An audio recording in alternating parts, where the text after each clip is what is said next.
Jason stepped out onto the balcony. He had rarely been outside lately, unless the weather was neither too hot nor too cold. The man looked out over the tops of the sleeping trees. Buds were already waking up in some places. Spring had sprung. Soon his wife came out to him. "I'm going into town. I have an appointment with a beautician," she smiled and poked her husband on the cheek. "Okay," he replied without much interest. "If it works out, be back by 3. The doctor's coming in today." "I'll try." "That's it. Bye." Jason watched Emily get into a red Mercedes and drive out the automatic gate. His malaise had turned into a real sickness. Someone shouted to him from the street, "Leave the old cherry tree alone." There are almost no buds on it, all fallen off, he showed with his hands. "First her, and then me," Jason whispered to himself to remind himself that he didn't have long to live. Over the past few days, the man had been thinking more and more about how he had taken a wrong turn once in his life. Yes, he, like everyone else, thought that happiness was in the money. He put a lot of effort into becoming a big man, and then it all came crashing down in an instant. "Your liver's failing," the doctor told him at the time. "You need serious treatment." And he was treated for 2 years, but there was no improvement. Jason was feeling better, and then he was getting worse. It wouldn't have mattered if it wasn't for the constant pain. It was unbearable. His liver was checked many times with tests and biopsies. No cirrhosis was found, but the organ refused to function normally. The day came when Jason stopped trusting conventional medicine. A good friend recommended an old Chinese man who practiced acupuncture. "Oh, it's bad," the grandfather said, examining his eyes. "Liver's all bad." Jason shrugged. The old Chinese man fussed around him, inserting needles in various places. The patient cried out in pain. "Be patient," the grandfather said. In a way, the Chinese man helped him get to a stable level from which there seemed to be no escape. Sure, Jason was fading, but not so fast. The grandfather did perform a miracle, but unfortunately the cure never came. Almost 6 months passed after that, and Jason was just waiting for his turn. "I wish I could live to see the fall," he muttered. "I want to remember this summer so much." He pressed his forehead against the glass, glanced at the clock. Hannah was supposed to be here now. Jason wasn't hungry, but he needed to take his pills, and they weren't supposed to be taken on an empty stomach. And sure enough, 2 minutes later there was a knock on the door. The landlord invited him in. "Jason, I brought you breakfast. It's 10, the girl smiled. "Good, Hannah." He took a seat at the table. "Thanks." He remembered the gratitude as the girl deftly began taking dishes from the tray. "It's nice outside." He sipped the water following the pills. "It's warm today, just right for spring. Can you feel it?" Joyful Hannah replied. "John said he'd be sawing the second cherry tree, but he asked me," the landlord replied. "If it's withered, what good is it? Maybe the weather will get better. Will you go outside then?" Maybe. He sighed and started on his breakfast. Hannah went out. Jason preferred to spend his meal alone. Half an hour later, the maid came in, cleared the table, and he lay down. Here it is, the summation of 20 years of struggle. The feeling of superiority, the joy of being able to achieve something in life, he reasoned. You can't take anything to the other world.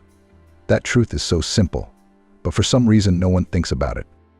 Jason remembered himself at the age of almost 30, an energetic, young man who would stop at nothing to get his way.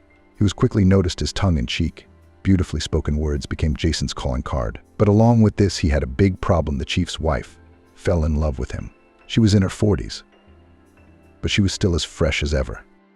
When Jason was young and thought that life existed to get something out of it, he started having an affair with Jessica. It was like the woman had lost her mind. She was willing to do anything for a guy, even leave her husband. For a year, their passions boiled like red-hot lava. Jason was sure he'd met his woman too. To be fair, Jessica had helped him. She had some good connections and had helped his wife start his small business. He quit his job, but with it went his passion. Or rather, the chief's wife had grown cold to him. Maybe she was feeling emotional because she felt threatened. Or perhaps she wanted to punish her husband in this way. Nevertheless, Jason was at first very worried that his beloved had left him, and then he saw the possibilities. In return for his love for Jessica, he got a small electrical store and some money. That was enough to get him started. After about 4 months, Jason came to his senses and looked around. It seemed to him that he could move on. So he did. His store expanded. Within a couple years, he was already competing with the average retailers in his town. Of course, he made connections, paid whoever he needed to pay. In general, in 10 years, Jason was already a pretty solid man with a good profit. He didn't want to get married. It was enough for him that he was constantly changing his partners. He valued his freedom very much. Besides, his position required that his wife be a real lady, at least in appearance. That's why Jason didn't marry for the first time until he was 45. Then Amber seemed to him the best candidate. Despite her 22 years, she looked like a woman with dignity. That appealed to Jason a lot. He didn't mean to, he just liked women who could present themselves, show strength and their worth. He sighed. He felt like he was a completely different person back then.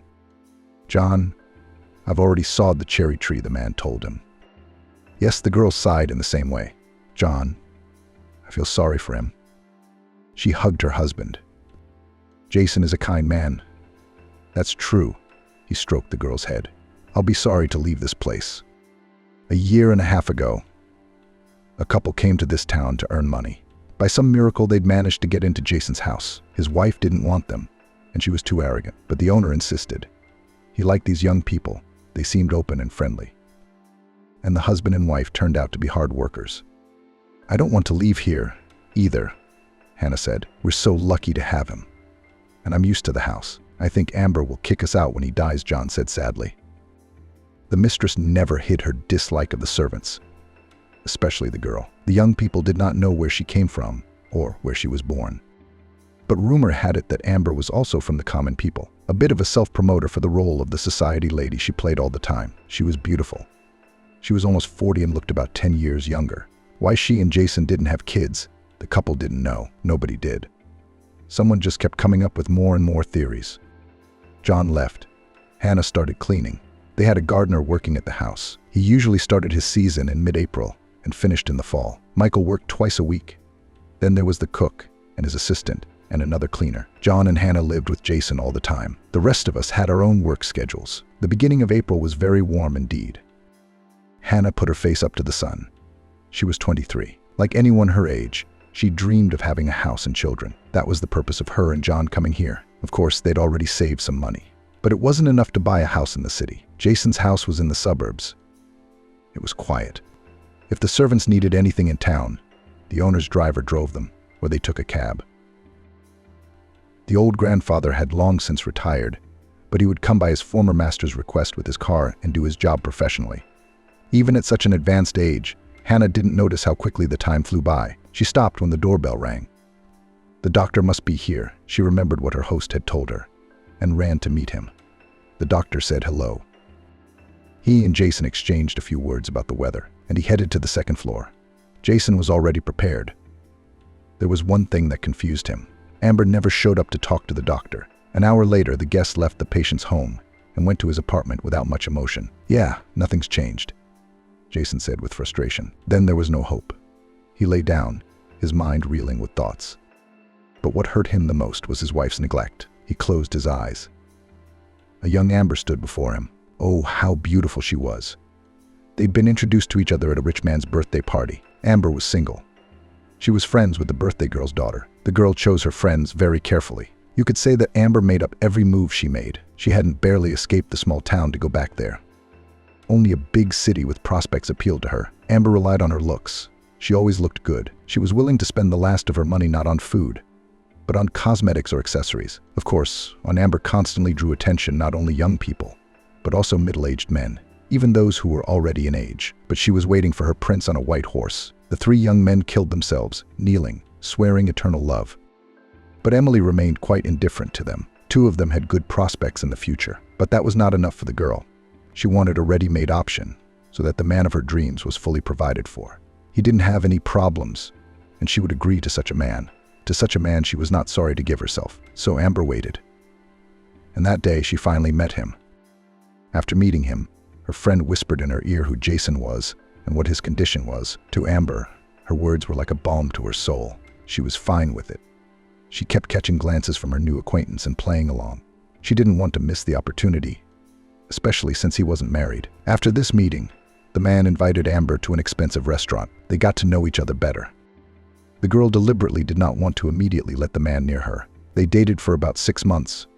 Then they started having an affair, and with such passion that Jason immediately asked her to marry him. How much I dreamed of her. Made plans. Dreamed of children, Jason said. But it didn't work out. In fact, everything he dreamed of back then never came true. 2 years later, Jason finally realized that his self-control hid a basic lack of decency.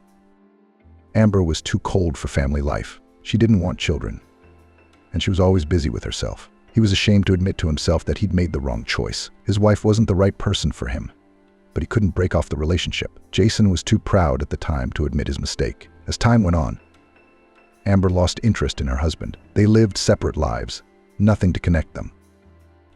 A couple of times the husband tried to talk about children, but Amber immediately stated that she would not give birth. The reason for her decision she did not explain in any way. "I don't want her to get all my inheritance," he whispered. "She hasn't earned it. It's enough that she's lived as she wanted all these years. Never paid for anything. I'll write a will for some orphanage or hospital for the seriously ill like me." After the wife neglected her husband that day, he took great offense to it. Amber didn't work anywhere. She could easily reschedule her appointment at the beauty parlor, and there was no need for her at all.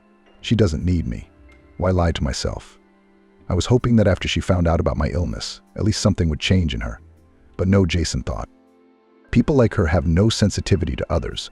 They're like parasites, selling an imaginary benefit, but in reality, all they do is live at other people's expense. The man's anger began to break through. What is it about her that makes her act like that? Nothing. She's a stupid fool. You can't even talk to her about serious topics, simply because her brain is so underdeveloped that it only revolves around a couple areas in life. Emily is cunning, but now I see how primitive her cunning is. Meanwhile, Amber walked out of the beauty parlor. She was pleased with the treatments she had gotten. She thought her face looked better, and she looked good in general. She was the type of woman who had no passion for intimacy with men, nor did she enjoy romance. Amber was cold and calculating. No, she never cheated on her husband. For one reason only: she wasn't interested in sex. She didn't desire anyone. Maybe only once when she was young. Then Emily was madly in love with her classmate. For his sake, she was ready for anything. But he chose another. The girl decided that in her life there would be no more feelings. Behind the outer mystery, there was a dislike of men. And Emily did not like children. She would not go to the point of giving birth. She cared about her figure, and she didn't need a child. The whole meaning of her life was all about herself. The woman jumped into the car. She remembered that the doctor was coming to see her husband today. So what? Lately, she'd been wishing it was over. Amber was becoming the sole heir to Jason's fortune. And then she was planning a reorganization in the house. "I think he's already left." She glanced at her watch. She didn't feel like showing up home early. She pulled up in front of the large 2-story house. There was no doctor's car at the gate. Amber sighed contentedly. It was so hard for her to play interested in her husband. And then there were the constant doctor's visits. Hi, she walked over to Jason without enthusiasm. "How'd it go?" "Amber, I asked for you to be present." Her husband replied sharply. "You don't have to act like that. Your face is gray. Do you want to take out your anger over the doctor's words?" She calmly replied. "Jason, I am not to blame for your illness." His wife turned around and walked away. "You idiot," her husband shouted after her. "But that's it. I won't feel sorry for you anymore." Amber didn't hear his words. She didn't care what her husband wanted her to do. The last time she talked to the doctor, he'd given Jason 6 months. The woman didn't want to waste any energy on him. "You bitch. I'll baby you all." Jason couldn't calm down.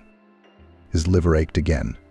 He gasped for breath. It seemed to him that Amber, the snake that had taken up residence in his organ, had eaten his entire liver from the inside out so that all he had to do was die. The disease quickly put everything in place. What Jason had kept from himself for so long became obvious. In the 2 years of his illness, Amber had confirmed all his hunches. What had he been counting on? Why did he think he'd be the one to melt this woman's heart? After all, throughout history, many men had tried to do it, but none had succeeded. "Beauty that kills," he scolded. Amber could be called an insidious killer. His wife didn't want to stay home for long. Besides, she knew her husband was nervous the day the doctor arrived. She changed her clothes and decided to hit the boutiques. The woman didn't waste time for lunch. She wanted to stop at her favorite restaurant. She got into the car, inserted the key. The car started to hume and then stalled. She did this several times. The Mercedes wouldn't start. "Shit," the landlady blurted out. She got out, opened the hood. She didn't know anything about cars. John was watching from the side. He finally took pity and came over to her. "Can I help you?" The guy smiled. Amber looked at him unhappily. John didn't wait for an answer. He looked under the hood, rolled up his sleeves, started picking at the Mercedes. "Amber, try it," he shouted. She sat down behind the wheel, and oh, miracle. The car started. John's eyes lit up. Amber never thanked him. The guy stayed standing, and she quickly drove out the gate. Building through himself, he reprimanded himself and went to wash his hands. He was a little offended. The mistress could have thanked him for his work, but it was beyond her dignity. Amber twisted the steering wheel nervously. Everything annoyed her. She wanted to throw out all those maids and make her own rules. After her husband's death, she'd planned to have a recruitment contest. Everyone had to be beautiful, have refined features, and a good figure. In general, her servants had to resemble Hollywood stars, not country simpletons. Amber stopped downtown in front of the mall. This was where the most expensive boutiques were located. The woman smiled in anticipation.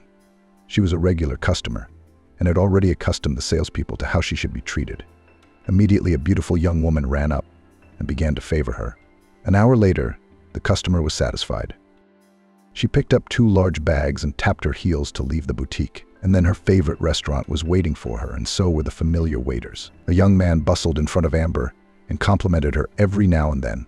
The woman bathed in his attention. She liked such moments. The only thing she didn't like was when someone crossed the line and started talking about personal matters.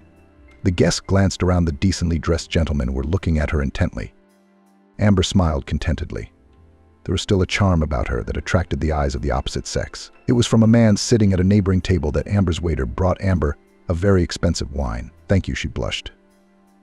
"Thank him for me, and please let him know I'm married." Apparently the man regretted very much having spent so wantonly. He quickly paid and left the restaurant. Amber sipped the expensive wine with pleasure. It was really great. She really didn't want to go home. They rarely talked to her husband on the phone. Was Amber getting used to her single life as much as she could? Yes. Not only did she not suffer from it, she longed for it with all her soul. Amber drove into the yard. It was already dark. She glanced at her watch. The little hand was almost to 8. John was doing something in the yard. Amber, as usual, decided to walk by. "Ouch," the boy suddenly exclaimed and squeezed her hand. Amber stopped in hesitation. "What? Are your fingers frozen there?" she asked and walked over to John. He showed a bloody finger. "Okay, I'll get your wife now."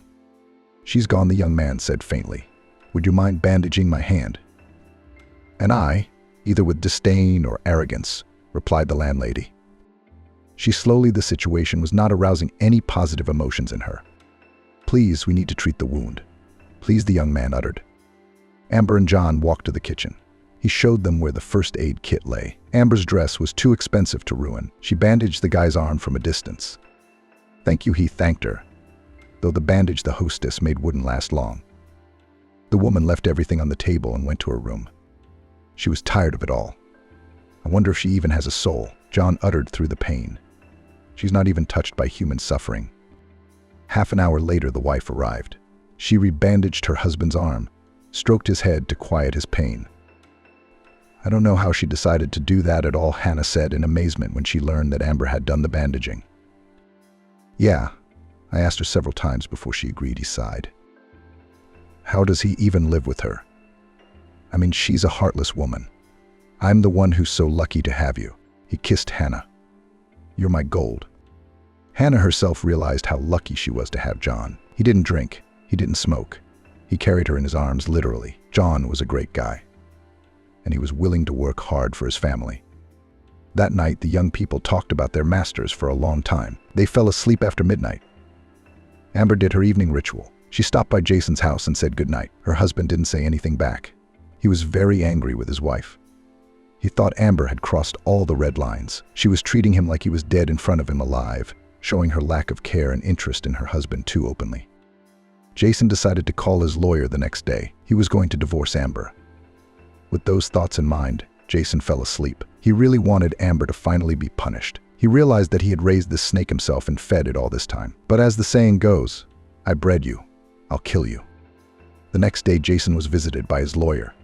Anthony was a young professional, but had bailed out the owner so many times that he didn't want to change him. "Good afternoon," Hannah opened the wicket. "It's been a long time since you've been to our place." "Oh, Hannah, I'm always busy," laughed the young man. "And how are you doing?" "How's John?" "We're all right," narrated the girl on the way to the house. "We're worried about Jason. Believe me, it's not a personal interest.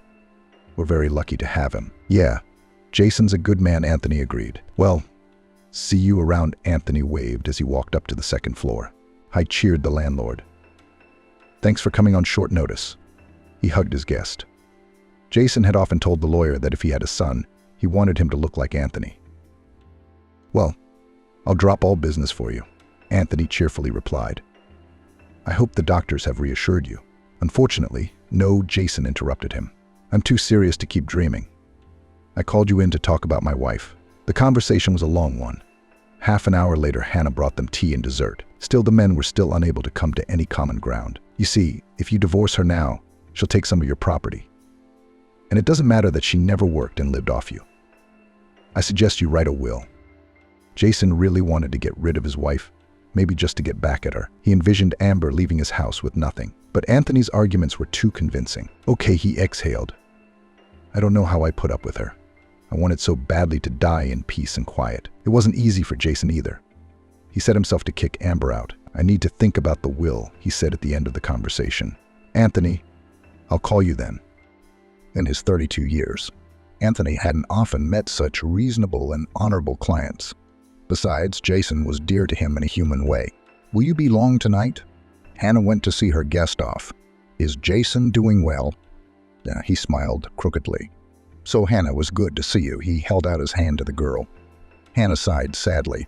Anthony had always been kind to them, didn't discriminate because of education and connections, and they were simple people. Yes, Hannah didn't leave for the kitchen. The cook asked her to help him clean up. The helper's gone with the driver to the market. There she is. Look at her. The cook reprimanded angrily when they saw the landlady in the window. "No hello, no goodbye. How long have I worked here? I feel like I'm a mop, not a human being. Not once did she ever talk to me properly, but how to start a scandal if she's in a bad mood? That's the only thing she's always for." But lately, Amber hadn't touched anyone. She was waiting for her husband to die. "And then we'll all roll out of here," the man sighed. "I'm sure she won't leave any of us behind." Amber went outside to work. John, the gardener, hadn't gone to work yet, so she had to do his tasks. "Hey, you come here." Amber suddenly called out to him. John hesitantly walked over to the car. "I think I have something knocking. Can you listen to it? I don't want to drive to the shop today." "I can," the boy hesitated. "Only I've got to drive," he added unhesitatingly. The hostess moved into the passenger seat. John squatted behind the wheel. His hands nervously gripped the steering wheel. He pressed the pedal, and the car drove smoothly. Then John added gas, listening for a strange sound. The car jerked, and the driver barely swerved to the side. Amber collapsed on top of him. "We need to look." Pressed the brakes on the young man. "I wouldn't advise you to ride her. How am I supposed to drive it now?" Amber wondered. "Can you take me to the shop?" I protested something immediately. The guy inside might have misgivings, but he silenced his inner voice and smoothly drove the car toward the highway. Amber didn't speak to John the whole way. He pulled into the shop. The foreman immediately stated the cause of the breakdown and told him to leave the car. "Is that a cab fare for you?" Amber handed the guy the money. The amount was more than he needed. Their eyes met by chance. "John," he barely spoke. "Thank you." The young man had never thought his mistress could behave like the fact that she had given him 10 times as much as he needed for the cab seemed to him first a coincidence and then a show of gratitude. "She has given you so much." Hannah could not believe her husband. "I can hardly believe it." "Hannah, who cares?" He hugged her. "We need to think about us," and he put his hands on her stomach and about our baby. "I'm so afraid to tell anyone that I'm pregnant yet," she said excitedly, "or the landlady will fire us early. I'm not worried about Jason." "But Amber, yeah, maybe she's not really as bad as we think she is." Her husband shrugged. God knows what's on her mind. The incident with the car had somehow gotten Amber closer to John. At least he was no longer afraid of her. 2 days passed. The landlady showed up in the yard with her car. John was hobbling nearby. For the first time in all this time, the landlady called his name. "Come here." The young man dropped the rake and headed toward her, going over in his head the options of why she was calling him over. "Look at this," Amber smiled. "I'm going to ask you to put your hand over hers." "All right," he stammered and got in the driver's seat. A moment later, the engine hummed. John listened intently. Everything seemed fine to him. He drove back and forth across the yard for a couple of meters. Amber sat next to him. "But what?" Questioningly, she looked at the guy. You think everything's okay? John nodded. The woman quickly pulled a wallet out of her purse and slipped him $5,000. You don't have to, he denied. It's not like I did anything. But Amber put a finger to her lips to silence him. Smiling contentedly, she got out of the car. John stared after her. He couldn't understand what was going on with his mistress. No one knew about it except Amber. By some coincidence, she suddenly looked at her employee and saw that he looked a lot like her classmate Peter, her first love. It was then that her car broke down. What moved Amber then? Lost feelings of happiness, curiosity, or a desire to experience a long-forgotten feeling again. But the woman felt strangely drawn to this young man. She couldn't lie to herself. That day, it was as if some valve had opened in her that had been blocking her breath all these years. She just wanted to fly. Amber, overjoyed, went back to her room, her heart singing. She opened her closet, looked in the huge mirrors. She was pleased with the way she looked. Pretty girl. She winked to herself. Why? Do I have the right to have fun for once in my life? She laughed loudly. The woman's eyes burned like a cat's eye, a devilish fire burned in them. Amber took off her hairpins, unraveling her gorgeous hair. Why waste such beauty? After practicing her seductive face a couple times, she reached into her closet and began trying on her many outfits. She had a goal now, and she was going to do whatever it took to fulfill it. No one and nothing could stand in her way. Amber had wanted a man's love for years, craved it passionately. Her blood was boiling in her veins, and she was ready to get John by any means necessary. Unfortunately, the latter had no idea that he was now a red rag for his mistress. Perhaps if the young man had been more experienced with women, he never would have fallen into this trap. It was almost 10-0 when Amber looked out the window. It was the third time. John looked around. There was still no one in the yard. But where is she? He thought angrily, when she doesn't have to hang around there forever. His thoughts were cut short because Amber appeared. John grabbed his bag lightning fast and ran downstairs. Amber was carrying some old boards. Can I see you? She waved her hand at him, and he came right over. Not really. He didn't like that. This was the second time the landlady had given his wife money. And John was glad of it. It seemed he deserved a little extra on his paycheck. Good morning. The young man smiled broadly. Do you want me to take a look at your car? No, I want you to come with me. No, she said in a beautiful voice. I need your help. The woman added more softly. Okay, I'll just warn my wife. John answered her and ran to Hannah. She gave him a stern look. She really didn't like the whole thing. But if I say no, God forbid, she'll fire us. What would we do then? Her husband looked her in the eye. All right, she said through her tears.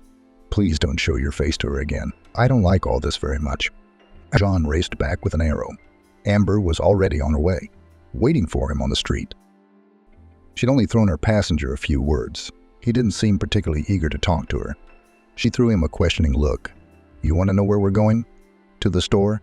She laughed. I need a loader today. Okay, John said timidly. What do you need to haul? Furniture. He encouraged the conversation. No, my new clothes. The landlady kept her eyes on him. The boy froze in his seat. He didn't know how to react. Maybe it was a joke. Nevertheless, he agreed and fell silent. The car stopped outside a shopping center. Amber started rummaging through her purse, pulled out an expensive cell phone, and ostentatiously got out of the car. As she did so, her body bent so that John had a chance to see all of her rounded form. The guy blushed. Let's go, Amber smiled. I definitely can't do this tonight without you. She winked enigmatically at the young man. John felt out of place. They walked into an expensive store. Amber showed him a seat. He took a seat. Then the hostess began to pick out clothes, accompanied by a counselor. What do you think? John heard a voice as if from far away. He was completely immersed in his thoughts. Standing before him was Amber in a gorgeous dress. She had let her hair down to complete the picture. Her shoulders were bare. Good, bewildered the young man. I'm sorry, I blushed. I'm not good at this, he said. You just tell me, do you like it or not? Amber demanded. John nodded. I'll take it right away, she told the salesman.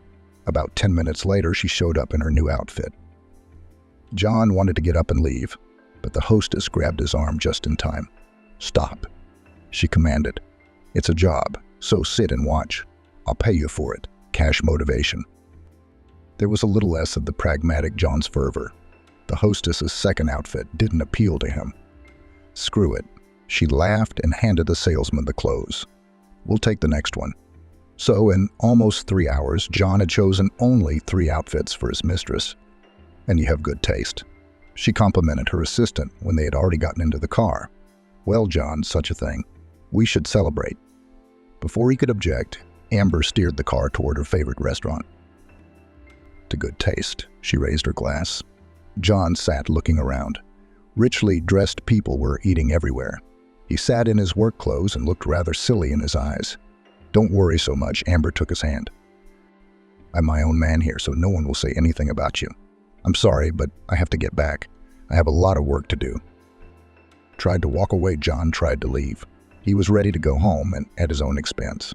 Eat first and then I'll call you a cab, Amber said seriously. In this, she didn't fool him. The guy was already getting in when she touched his arm. Thank you, she pressed her fingers lightly against his palm. It was really nice spending time with you. John quickly slid into the cab, his hand burning with fire. The young man sensed the danger that came from his mistress. All he wanted to do then was run away from her, but John was constantly haunted by her scent. What does she want from me? He thought as he sat in the cab. I'm not her errand boy. I work in her house, but I'm not a slave. Besides, I have a family. John gave Hannah the money she had paid him today. Mistress so much, she repeated in confusion. John, what have you been doing? The wife became even more agitated. Were you carrying her bags? He answered unhappily. Can I come to my senses? Her store makes me dizzy. John decided that the next time the landlady approached him, he would refuse her at once. Let her do what she wanted with him, even kick him out. Amber returned home and walked over to her husband. He said hello through gritted teeth and pretended he didn't want to see her. Okay, have a good night, she smiled. I hope this night will be your last. And she thought to herself. Emily was lying in her bed and John was standing in front of her. She was frantic to see him. She needed him. What can I think of tomorrow? She thought. Gotta show myself in all my glory. All my life I've dreamed of this boy. She wasn't embarrassed by the age difference or the fact that John was married and his wife worked in her house. It was like she'd lost her mind. She needed him now. I want him, she whispered and smiled sweetly. After that idiot dies, I'm going to live here with him. I'll kick everyone to hell. I'll hire a decent maid, and he'll stay with me. Since the woman dreamed of Hannah. She was up most of the night. She was having mood swings and insomnia because of her pregnancy. She went out into the yard. It was cold, tangled in her jacket, sat down on a bench in the garden. I'll talk to her, Hannah decided. There's no point in dragging my husband back and forth. I may be thrown out, but I won't let her play with my John. The next few days were very hectic and the lawyer came again. He and Hannah talked a little. The girl didn't know that time the landlord had written a will for all his property to a foundation that dealt with seriously ill children. Hannah fiddled with the master that day. He looked pleased.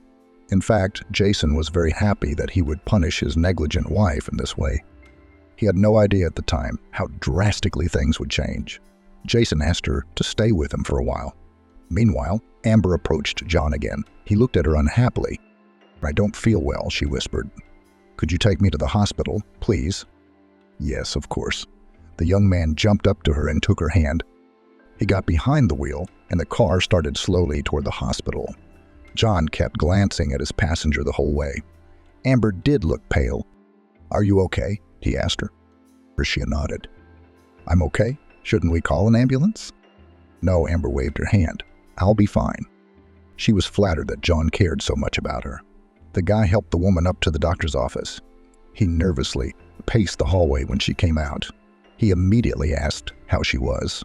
The landlady reported that she was better. She actually got a blush on her cheeks. I'm craving ice cream. And to go for a walk, she suddenly asked. The guy parked outside a small cafe. Amber was almost healthy by now, ordered an ice cream for herself and for him too. She ate with great relish and told him something. John looked at her in bewilderment. His hostess looked like a little girl and laughed all the time. And she is pretty. A thought flashed through his mind. If I had met her before, I would certainly have paid attention to her. It was as if she had read his thoughts. We are all different when we are young, she sighed. I would like to feel carefree and free again. What gave you that feeling then? John asked her. He was interested in talking to the new Amber. You wouldn't believe it, she laughed. We went out on the town a couple times a year, and the first place my parents made sure to take me was the carousel. Yes, he laughed, but it's very easy to organize. There's a nice park here and you can ride the merry-go-rounds. Then let's go. Amber jumped up and grabbed his arm. Before John knew it, they were on their way to Central Park. Amber was driving. She was thinking about something the whole way. John looked at her and couldn't figure out what was wrong with her. Her cell phone rang. I'd be right there. It's a little chilly, he said. Come on, I'm here on business. Are you with her again? Hannah shouted into the phone. But John had already hung up. The guy didn't want to lie to himself. He was enjoying the company of his landlady. They rode 3 different kinds of merry-go-rounds until Amber got dizzy. All right, that's enough, she said in a commanding voice. Let's go home. She got behind the wheel and they headed toward the suburbs. But halfway there, the woman pulled over and began kissing John passionately. To his horror, he didn't resist. I love you. She pulled away from his lips. My boy, I promise you will be happy with me. John was silent. He refused and asked for a ride home. Amber realized that she needed to take things step by step. She stopped at the beginning of the street and drove off again. She was insanely happy. She really wanted to get to the most important part, but it was necessary to make John fall in love with her enough that there was no turning back. She was too careful to mess it up. John went to bed, but he didn't give his wife all the money his landlady had paid him today. He put most of it away in a stash. Hannah fell asleep, and he couldn't sleep a wink. Amber's happy face was in front of him. The guy felt like he'd never experienced anything like it before. With Hannah, they were more like friends. Their family life was based on very simple principles. But Amber was overwhelming him with new emotions. He wanted to run somewhere. Perhaps the word inspiration could describe his state of mind. The next day, John woke up and felt goosebumps running down his back. He was insanely anxious to see his mistress. He deliberately did something in the yard, and Amber still wouldn't come out. She was watching him from the window, and she liked the fact that he was always looking around. Satisfied, Amber walked over to her husband. She was in a good mood. Jason, does my approaching death cheer you up so much? Amber said, instead of greeting her husband. Jason, I want to take care of you. Do you? Amber played. She stood for a moment and left his room. Maybe she was up to something, he wondered. I know her too well. I'd seen her like this the last time I'd asked her to marry me. Jason was 65 years old, and he had a good grasp of human psychology. She must have found a man, he concluded. But, he smiled, don't even think you're getting anything. Amber went back to her room and changed. Tonight she was going to shine. She felt the climax was near. Good morning. John came running up to her. If you need any help, just let me know. Yes, after lunch, she said casually. John, I need you to come with me to a place. He touched his lips and tasted again the kiss that had been left on his lips from yesterday. Amber just wandered around the stores and had breakfast at a cafe. She was already itching to meet John, but she waited. Yes, the best room ever, she confirmed. E40 p.m. please, 2 o'clock. Stopping by the house, she picked up her boyfriend and asked him to load some things into her car. Hannah stood watching her husband run around the yard. Husband, I'm going to have a good coven tonight. The girl headed toward the landlady. Amber is going to get me now. You and all these things are in the workshop. There are people to pick them up because she's going somewhere. I don't know, he lied. Hannah stopped, kissed her husband on the cheek, and headed into the house. And John, satisfied, sat down in the front seat. They were pulling away from the house when Amber threw the steering wheel and passionately pounced on him. This time, the guy was actively participating as well. Half an hour later, they were already at the hotel. Amber didn't care what anyone thought of her. She and her guest went up to the room.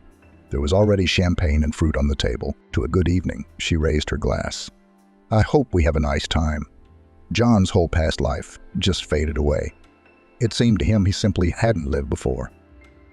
The contrast was so huge that the guy dissolved simply in his passion. Such a storm of emotions he had never experienced before. Amber stroked his head and said affectionate words. John lay there with his eyes closed.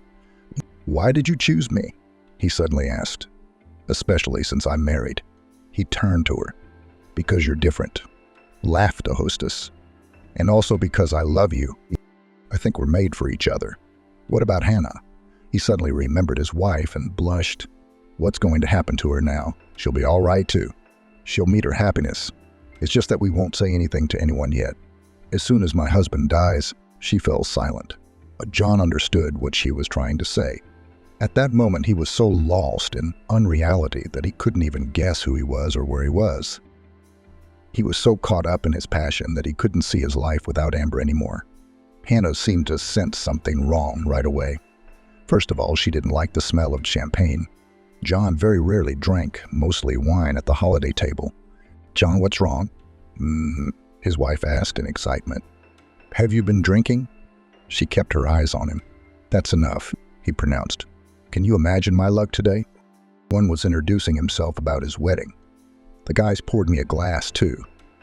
All right, Hannah said with resentment in her voice. John, I'm scared. I think something is going to happen. She pressed herself against her husband. Yeah, it's going to be okay, he kissed her, but only Amber was present in his mind. What John wanted then? It's hard to say. He was generally living in some sort of fantasy world at the time. He thought of nothing but his mistress. The main thing was that she promised him that everything would be fine, and how he was not interested. The guy also did not think that even if the master died, Hannah had to leave this house if he stayed. Where would she go with a child? I'll give her all the money, he decided to himself. Maybe Amber will add some of it too, so Hannah can buy her own house. That was the end of John's thoughts and plans for his life. As long as Amber was with him, the rest didn't matter to him. 2 weeks passed. Hannah felt coldness from her husband. From the experience, she was put on conservatorship. That's when everyone, including the master and mistress, found out she was pregnant. I don't care. Amber tried to keep her cool. In reality, she was really angry. You're still going to stay with me, aren't you? She covered her face with her hands and cried. What's wrong with you? John put his arms around her. I only love you.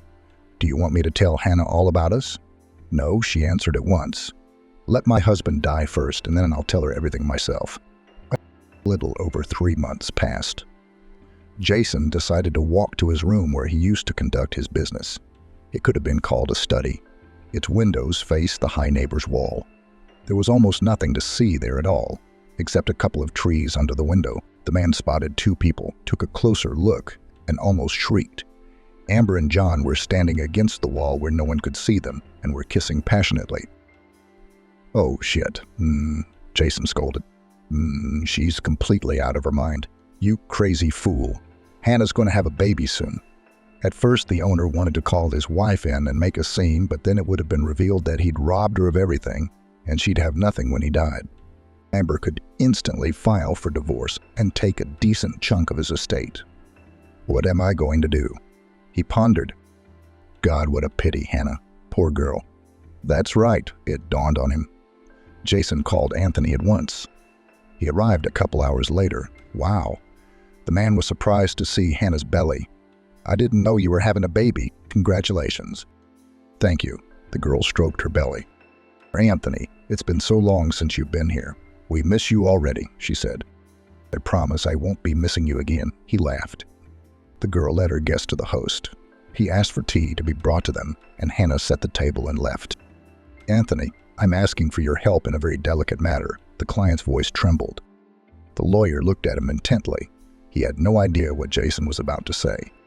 I want to sign my house over to Hannah, he said abruptly. We can do that. We need to get Ashley and her husband involved, Anthony clarified. He began to think of different options in his mind. Though on her specifically, the host replied dryly. You see, it was painful for him to talk about it. Anthony, my wife is having an affair with John, he admitted. I don't care. I've got one foot in the grave.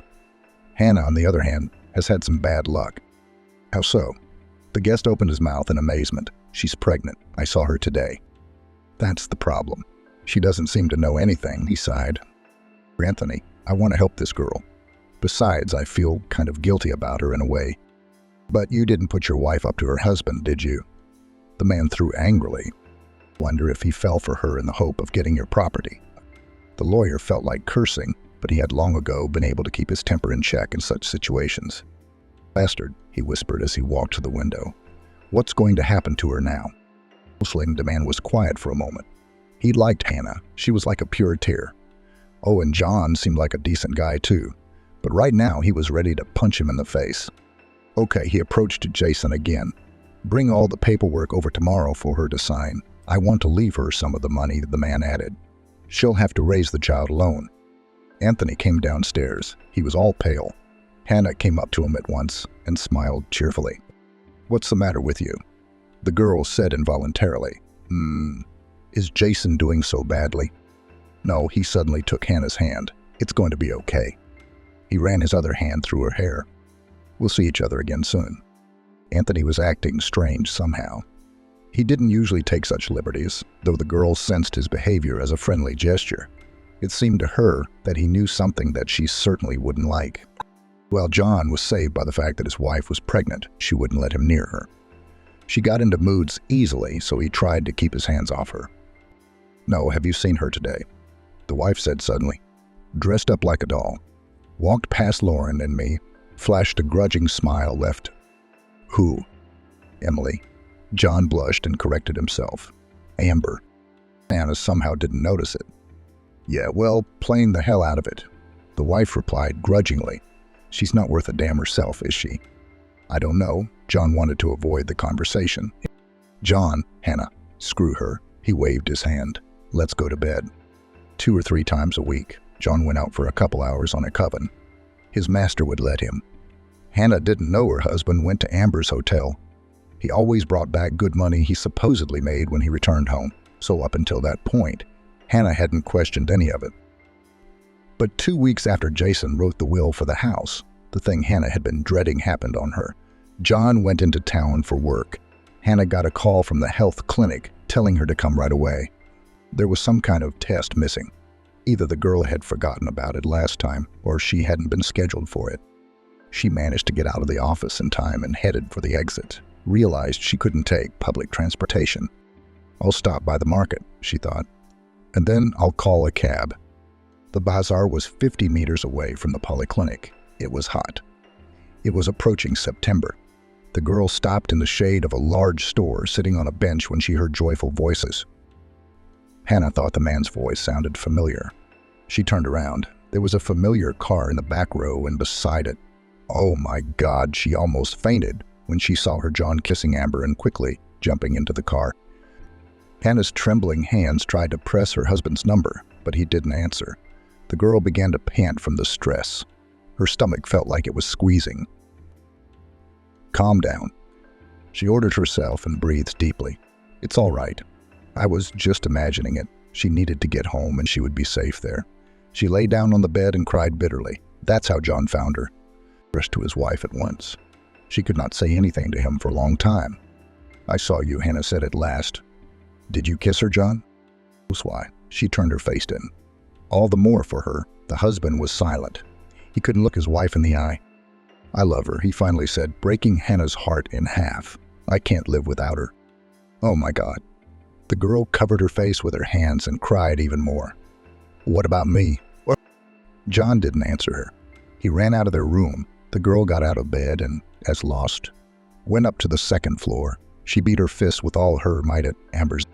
"You bitch," she screamed at the whole house. "You stole my husband. Get out."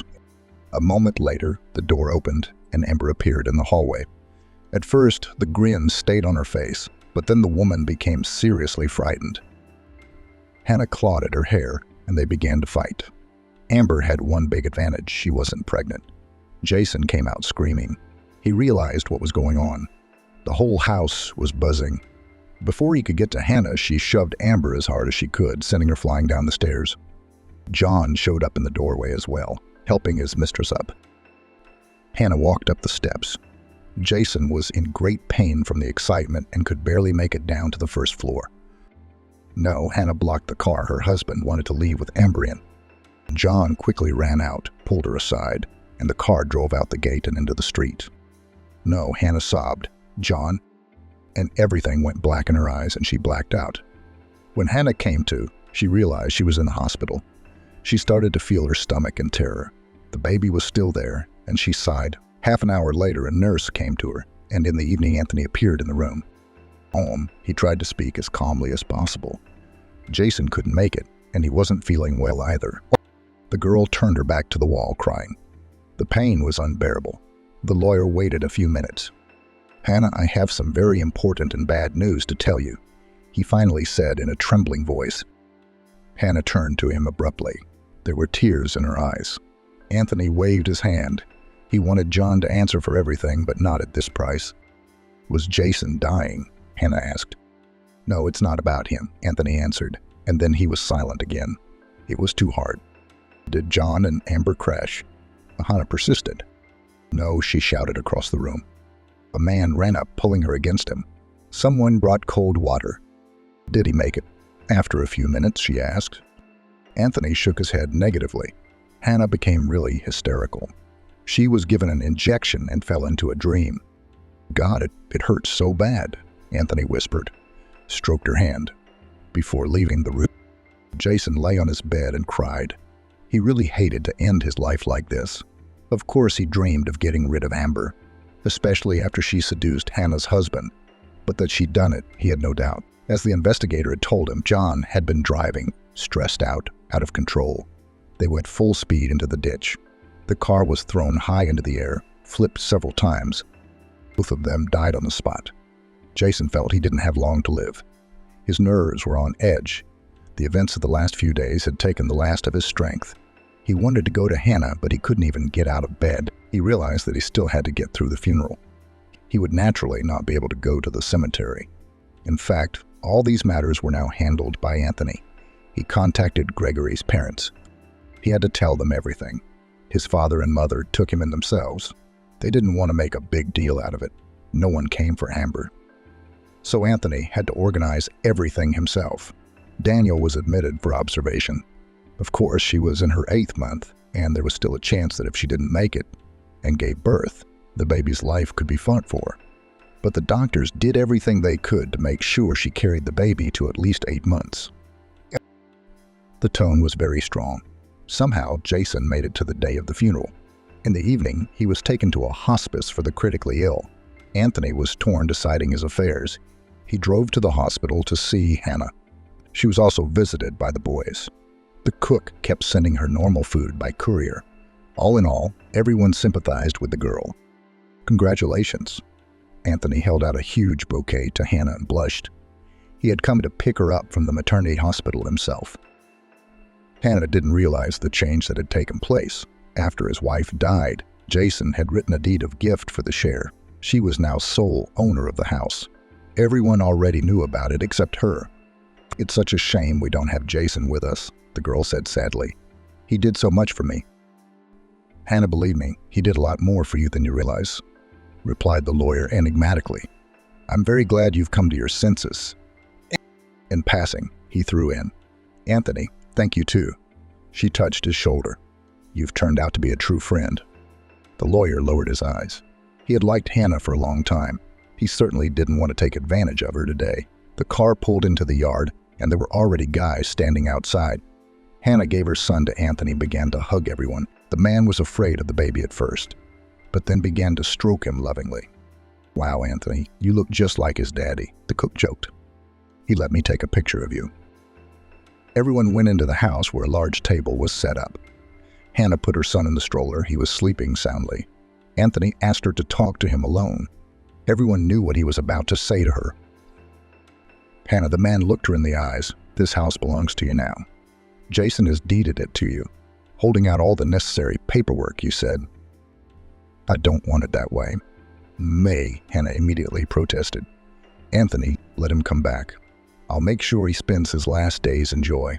I don't want anything from him," sobbed the girl. "He'll be here in about half an hour for the papers." He cast a glance at Hannah's cell phone and paced nervously around the yard. Finally, someone honked, and the gate opened. A special car that transported the sick drove in. Jason was sitting in a wheelchair. Hannah immediately rushed to him and fell to her knees in front of him, kissing his hands. "Please stay," she begged him. "We need you. I need you, my son." Hannah sobbed. Jason couldn't help himself. He wiped his eyes now and then. "Are you like a father to me?" She hugged the man. "I will take care of you until your last breath. Please make me happy. All of us." All of his servants crowded around the former master. They all looked at him with eyes full of pleading. The decision he had to make was a very difficult one. The man had already let things go and wanted to leave quickly, but Hannah gave him hope, albeit briefly, but still happiness. Jason's attending physician had agreed on one condition only. He now had round-the-clock care from 4 nurses who rotated constantly. Hannah would bring the baby to Jason and place him in her arms. He was overjoyed. In fact, it was Hannah and her son who prolonged his life back then. Yes, it was only 4 months, but it was a kind of happiness Jason had never felt in his entire life. With Amber gone from the house, it was as if the tension was gone as well. The housemates were having fun at work, and all of the staff visited Jason every day. They talked to him, sometimes having tea together when he was able. Hannah really kept her eyes on her beloved Jason. Despite being a small child, she fussed around him all the time. Very often, perhaps 3 times a week, John also came to visit him. It was as if he, too, had become a full member of their extended family. "So," Jason said, "John, I don't have much time left. I want to leave everything to Hannah. Let her decide what she wants to do with all my money." "Hannah is a bright person," John replied at once.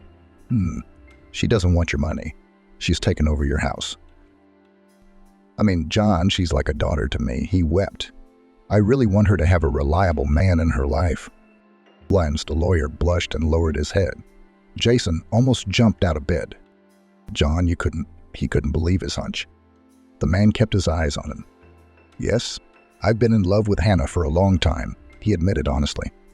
"Only she doesn't know anything about it." That night, they had a serious man-to-man conversation. Jason was sure of John, so he would have married her to him immediately if she'd agreed. It was late when Jason called Hannah back to his place. He had decided to have this conversation, after all. "Hannah, daughter, look at me closely," he said to her. "There's something I'd like to ask you. It's about John." Hannah was confused. Her heart was pounding frantically in her chest. She was afraid to even think about what Jason would say to her now. "You're a grown woman, and I don't want to tell you what to do," he sighed. "But if someone asked me what kind of husband I'd want for you as a father, I'd choose John. Hannah, he loves you. And he loves your son, too. For nothing. Not because you're the heir to a great fortune. I think I love him, too." She lowered her eyes. "John is a good friend. He's reliable." "That's good," Jason cheered. "Daughter, listen to me. You're going to be happy with him. I can feel it. It's a well-known fact that people in my condition are very intuitive." The wedding wasn't lavish, but it was attended by everyone close to me. The bride and groom's parents came. Everyone was happy. Early the next day, Hannah walked into Jason's room, and the nurse was asleep. She immediately realized that something had happened. His body was cold. Hannah at first wanted to scream out in pain, but she glanced at her former master's face. He was smiling like an angel. That's how happy he was buried. On her wedding day, the bride received an unexpected call, barely taking a note out of the groom's pocket. "Chiara, I'm telling you, stop messing with my son's head," screamed a woman in her 60s in the small kitchen. It seemed that her shout was heard throughout the entire Khrushchevka. "I don't want anything for him. It's his choice. Your son is a grown man, and he should know better who to associate his life with," Chiara said. "Remember, baby," the woman whispered sharply and leaned closer to Chiara. "Eugene will never commit to someone like you." "What kind of girl?" Chiara asked. "The poor, deceitful one." "Cunning," the woman whispered. "I am not a trickster," the girl replied quietly. Anyone else in her place would have either thrown a temper tantrum or cried. But Chiara kept her composure. She was ready for this conversation. For months now, she had been harassed by her mother-in-law, Amélie, an overbearing lady who loved her son Eugene very much. Eugene, a modest young man of 28, had chosen a poor girl from the suburbs as his bride. Chiara did not notify her mother. Amélie learned of Chiara's existence by chance when she once again tried to match her son with a neighbor's daughter. In fact, Amélie's neighbor in the cottage village was an official from the region, with whom she had been on long friendly terms since her student days. Amélie herself also became not the last person in the region. Together with her husband Stephen, she founded a considerable company and was still actively engaged in business. Stephen was the complete opposite of his wife, a modest businessman who never meddled in his son's personal life. He was always quietly engaged in his business. Only sometimes he wondered how Eugene was doing. He himself thought the idea of having to marry a bureaucrat's daughter was wild. He believed that marriages of convenience were a thing of the past. Moreover, in spite of Amélie's peculiar character and her ability to make connections with the right people, they conducted their business honestly, and a family alliance with an influential family wouldn't be good for business. So Amélie's motivation was based solely on her outdated notions of nobility and honorable marriages. But realizing the absurdity of the situation did nothing to help Stephen's influence on his wife. Just like Eugene, he was in a subordinate position to Amélie and almost never argued with her. Stephen's friends and relatives at first wondered how such different people could get along together. But apparently this was the secret of their marital happiness. Fervent temperament, Amélie extinguished rational, modest Stephen.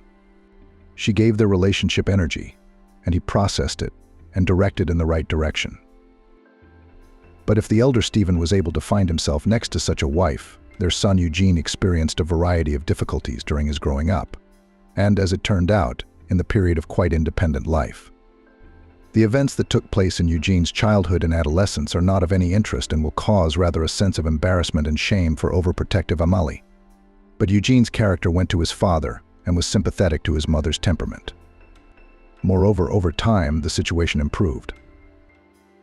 For example, Amélie did not interfere with her son's idea to move to a rented apartment on his own money. Although initially she planned that Eugene will live in their huge family cottage, which will be inherited by him. After moving in, Eugene was even excited had his mother realized that he had long since become an adult. But one thing made him doubt it. About once a month, Amélie unobtrusively hinted to Eugene about the neighbor's unmarried daughter. Eugene kindly dismissed it, saying she wasn't his type. He was in no hurry to start a family. Then one day he met Chiara, a girl from a working-class family who had lost her father early. She worked as a consultant in a clothing store that Eugene often visited. It wasn't in the center of town, and it didn't sell high-end clothes. Eugene didn't need the glitz. He always wore what he was comfortable with. The cheapness of the clothing store where Chiara worked not only shows Eugene's modesty, but also that she didn't fall in love with him for his money. The workers of the store realized that their customers are mostly not the richest people. That's why, when they first started talking and Chiara didn't know about Eugene's parents, she perceived him as an ordinary, modest guy. It was only later that Eugene told her that he worked for his parents' large company. Chiara was even a little embarrassed at first, but Eugene did his best not to show the difference in their financial situation. As their relationship progressed, the X-hour grew closer and closer. Sooner or later, Eugene needed to tell his mom about Chiara coming into his life. He tried to delay the moment as long as possible, but one day he let it slip. That afternoon, Amélie tried again to hint to her son about the neighbor's marriage. Eugene, please listen to me one more time. You're not a little boy anymore. Maybe it's time you started thinking about your own family. Mom, let me put it this way. If I'm not a little boy anymore, can I decide when and with whom I should start a family? Well, you know how worried I am about you. I don't want you to be used by some girl who's going to see you for your wallet. I know you want what's best for me, but look at me. Is it written on my forehead that I come from a rich family? You have nobility written all over your forehead, son. Give up your nobility. Please, this is the 21st century, not the 19th. What's the century got to do with it? I just don't want you to feel bad about it. Clara's not an option, Mom. But we've talked about it so many times, she's not my type. How much do you know about your own tastes? I do. Eugene was starting to get a little annoyed, but then he pulled himself together. How? Would you say you know who your real taste is? You'd be surprised, but I do. Eugene hadn't intended to talk about Chiara on this particular day, but he figured it was the right time. What? Amélie was surprised. Did you find a girl? I did. A long time ago, almost 6 months now. Why didn't you say anything? Me? I was afraid of your reaction. Well, what can I say? You were right to be afraid, weren't you? Who is she? Where did she come from? Eugene started trying to come up with a better description. She works in the retail and service industry. I see. A saleswoman, Amelie said, and pretended to feel sick. Mom, what are you doing? Eugene ran to get some water and handed the glass to his mom. I don't understand your reaction. Who are her parents? I don't really know. Dad's dead, I think. Mom works in a factory or something. You know how to surprise me. What's the difference? Why do you think people who weren't born with a golden spoon in their mouth are second class? You're probably too young to realize that. You just can't explain it. You're living in your barbarian stereotypes. Everyone's laughing at you. What are you talking about? Eugene, I'm a laughingstock. Well, Mom. Eugene thought he was overreacting. That's not what I meant. I just think it would be better if you reconsidered and accepted Ciara. I'm not taking anyone anywhere. Since you're such an adult, you can live your own life. Don't you even want to meet her? No, Amelie said, but she looked her son in the eye. You know, it's better if I see for myself who she is. You'll get the naughty one. That's good. You'll like her. After that conversation, Eugene's joy was short-lived. After a while, he had some disturbing thoughts. What if his mother had agreed to meet Ciara, not because she wanted to get in touch, but to personally persuade Ciara to break up with him? Amelie was capable of that. Eugene's fears were not in vain. From their first meeting, Amelie had tried to show Ciara where she belonged. Eugene had urged his mother to hold back, and she had partially kept her promise. In front of her son, she played the role of the quiet, calm mother, the future mother-in-law. But as soon as Ciara and Amelie were alone together, the fight would begin. It didn't happen very often. Usually the heated conversation took place over the phone. The first time Amelie called Ciara was the morning after they first met. Ciara, is that you? Yes, who's calling? You have a bad memory for voices. It's Amelie. Oh, I'm sorry, I didn't recognize you. It's just the noise outside. But I'm coming home now. Wait, don't be in a hurry to go home. I don't want Eugene to know about this conversation. Ciara instantly tensed up. Listen to me carefully. You're not a bad girl at first glance. But remember, I am a predator. I can see through your intentions. And I sense that you are in fact a mercantile shepherdess. And I would hate to see you anywhere near my son again. Amelie, why are you doing this? I really love your son. Come on, tell me your fairy tales. You've got the wrong girl. I'm asking you nicely to leave my son alone. I'm not bothering him. We have mutual feelings for each other, and I'm not going to break up with Eugene because of your whims. Oh, so that's how it is. Well, I'm going to make your life a lot of fun. What do you mean? You'll find out. And don't let Eugene find out about this conversation. Ciara, of course, was out of her mind. She wanted to cry, but she couldn't, because then Eugene would suspect something. He'd end up fighting with his mother. And Ciara didn't want to cause any discord between Eugene and Amelie. So they lived like that for a few months. Once every 2 weeks, Amelie would pester Ciara with her talk and threats. But it must be said, nothing went beyond threats. Ciara wondered what Amelie could theoretically come up with to break up her and Eugene start a rumor about a mistress. Someone could frame her. Just in case, Ciara began to behave more carefully, avoided possible casual acquaintances, closed all pages in social networks. In such a state of siege, Ciara's nervous system suffered significantly. But apparently it gave its fruits. In her relationship with Eugene, they were in perfect harmony. And she never got any action from Amelie. Sometimes Ciara wondered if Eugene suspected something. One couldn't be so naive as not to see the maximum heat in the relationship between the girl she loved and her mother. But Eugene was not only modest, but also an impossibly simple man. It was easy enough with him to pretend that everything was fine. He believed it, or just really wanted to believe it. Kiara decided that such naivety would be good for her. Her plan was to just hold out until the wedding. And then Amelie would have no choice but to accept it. And everything went according to her plan. Calls from her potential mother-in-law became much less frequent, and their tone was no longer so categorical. Finally, Eugene proposed to Ciara. Everything happened the classic way: the restaurant, the champagne, the ring. Ciara was absolutely happy. She thought she'd won everything, but she didn't. The proposal was a wake-up call for Amelie.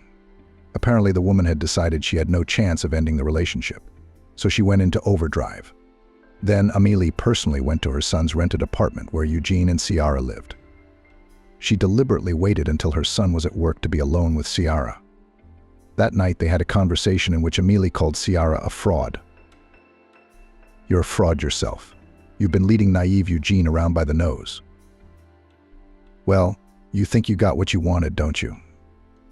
There's not going to be a wedding. You can't stop Eugene and I from being happy, Amelie." "No, I won't." Amelie just grinned back. She was about to leave when the door opened and Eugene came in. "Oh, Mom, hi. What are you doing here?" "I stopped by to check on the newlyweds." Amelie's acting skills were just fine. Without blinking an eye, she switched from the character of Hera to that of a caring mother-in-law. "That's so wonderful," rejoiced naive Eugene, unsuspecting. "Eugene, listen," Ciara began to say. "There's something I want to tell you." "Yes, that's right, son. Ciara and I have been thinking about the best way to have a wedding." Amelie interrupted her. She realized that her potential daughter-in-law was about to snap and tell Eugene about her problem. "What are you thinking?" Eugene asked. "No, I wanted to talk about something else," Ciara continued. "I think the wedding should be canceled." There was an oppressive silence. Amelie was as surprised by Ciara's statement as Eugene was. She really thought Ciara was going to complain about her, but apparently she'd managed to squeeze her rival after all. "What?" Eugene interjected. "Did I hear that?" "No, you didn't hear that. I don't think I'm ready to get married yet." "Mom, did you say something to her?" Eugene asked irritably. "No, I didn't. What does this have to do with me?" Amelie shook her head in a negative way, pretending not to understand. "Then, Ciara, please explain what's going on." "I've decided that we are very different people. I have no place in your circle." "What circle?" Eugene was puzzled. "You're still feeling Mom's influence, aren't you?" "Look, there is no my circle. It's just you and me in a circle, a two-person circle. We both fit into it perfectly." No, please, at least let me go. I need a pause." Ciara quickly packed her things and left. She ran down the wet sidewalks that hadn't had time to dry from the recent rain. Yes, what Ciara had so feared for the past few months had happened: a violent, hysterical, and uncompromising breakdown. For too long she had tolerated it, feared it, kept it to herself. Just before she left, she wondered if she should say it all to Amelie's face, in front of Eugene. But then it would be a cruel blow to Eugene in the first place. Ciara decided not to upset the tight-knit family. If anything, Eugene would find many more interesting girls. He would not remain lonely. But Ciara was not ready to endure Amelie's attacks for the rest of her life. She realized that the wedding is not a panacea, and a stamp in the passport may not affect the behavior of her mother-in-law. That's why Ciara decided to take such a desperate step. In 20 minutes, she ran to her apartment, entered it, and lay on the couch with her face in the pillow. Her mom had gone to the country during the summer months, so the apartment was empty. Ciara lay on the couch and thought about nothing. She couldn't even cry. There was no strength left for tears. After lying like that for a while, Ciara got up, took a sedative, and went outside again. Just lying there idly, she couldn't do it either. Ciara was in a state where she didn't know what she wanted. But it was necessary to be active. That's when people do stupid things, sometimes the most irreparable. Who knows how that day would have ended for Ciara if a black SUV hadn't honked at her on the way out of the driveway. She turned around, looked at the driver, then at the license plates, and sighed in relief. It was Eugene's father, Stephen's car. Chiara took her time getting into the front seat. "Hello, Stephen," she said quietly. Chiara had only seen Eugene's father twice in her life. He had never visited them himself, and when Eugene invited Chiara to their family cottage, Stephen was usually working. "But hello, Chiara," he said and drove forward. "Where are we going?"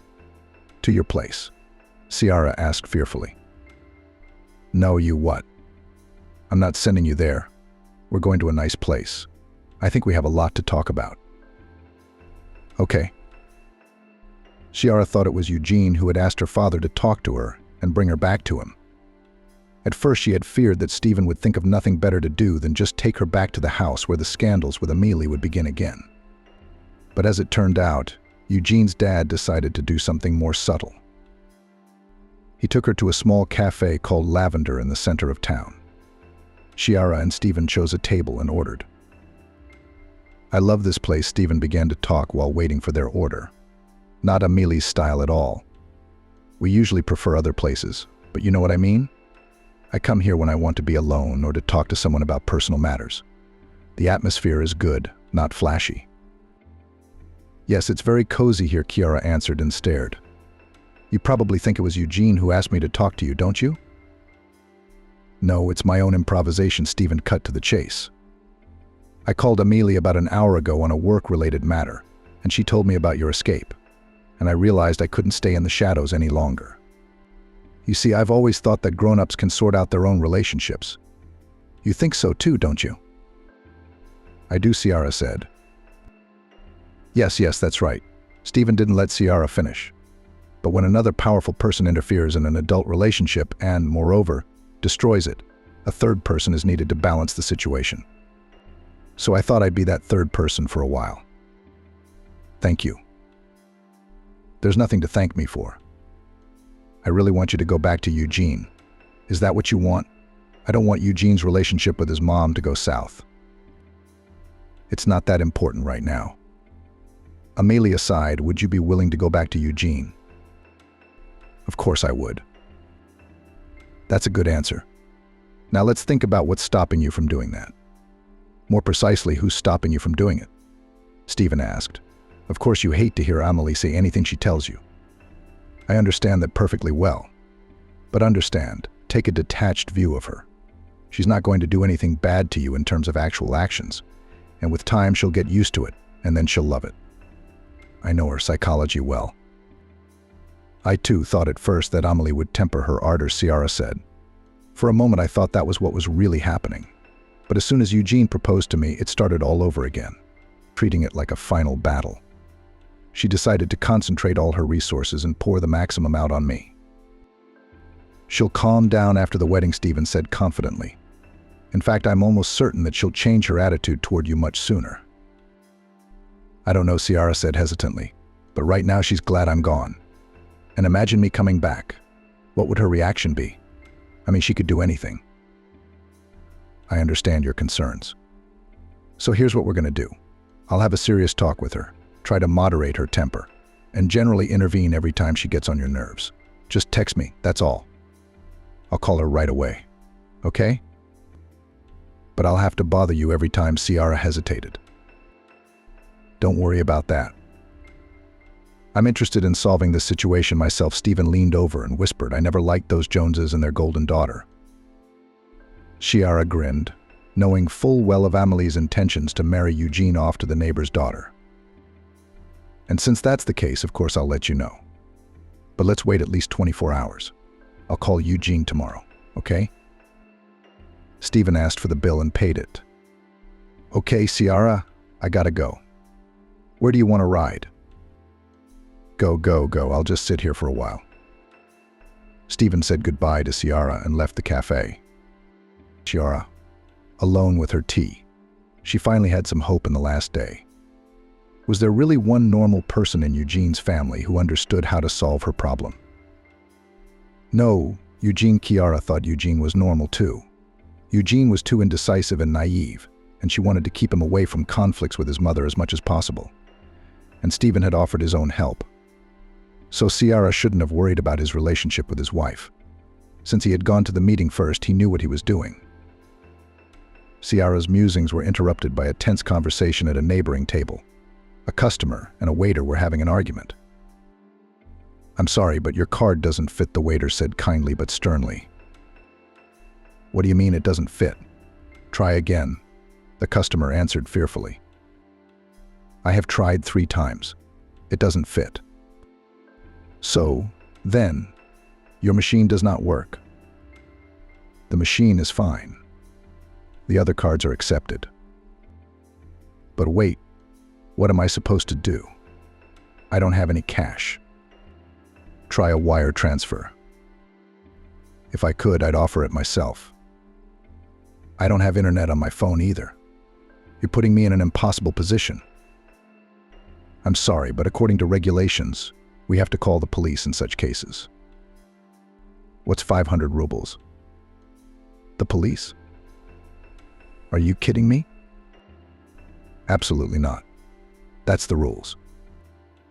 But let me give you my passport as collateral or my cell phone, and I'll go get the cash."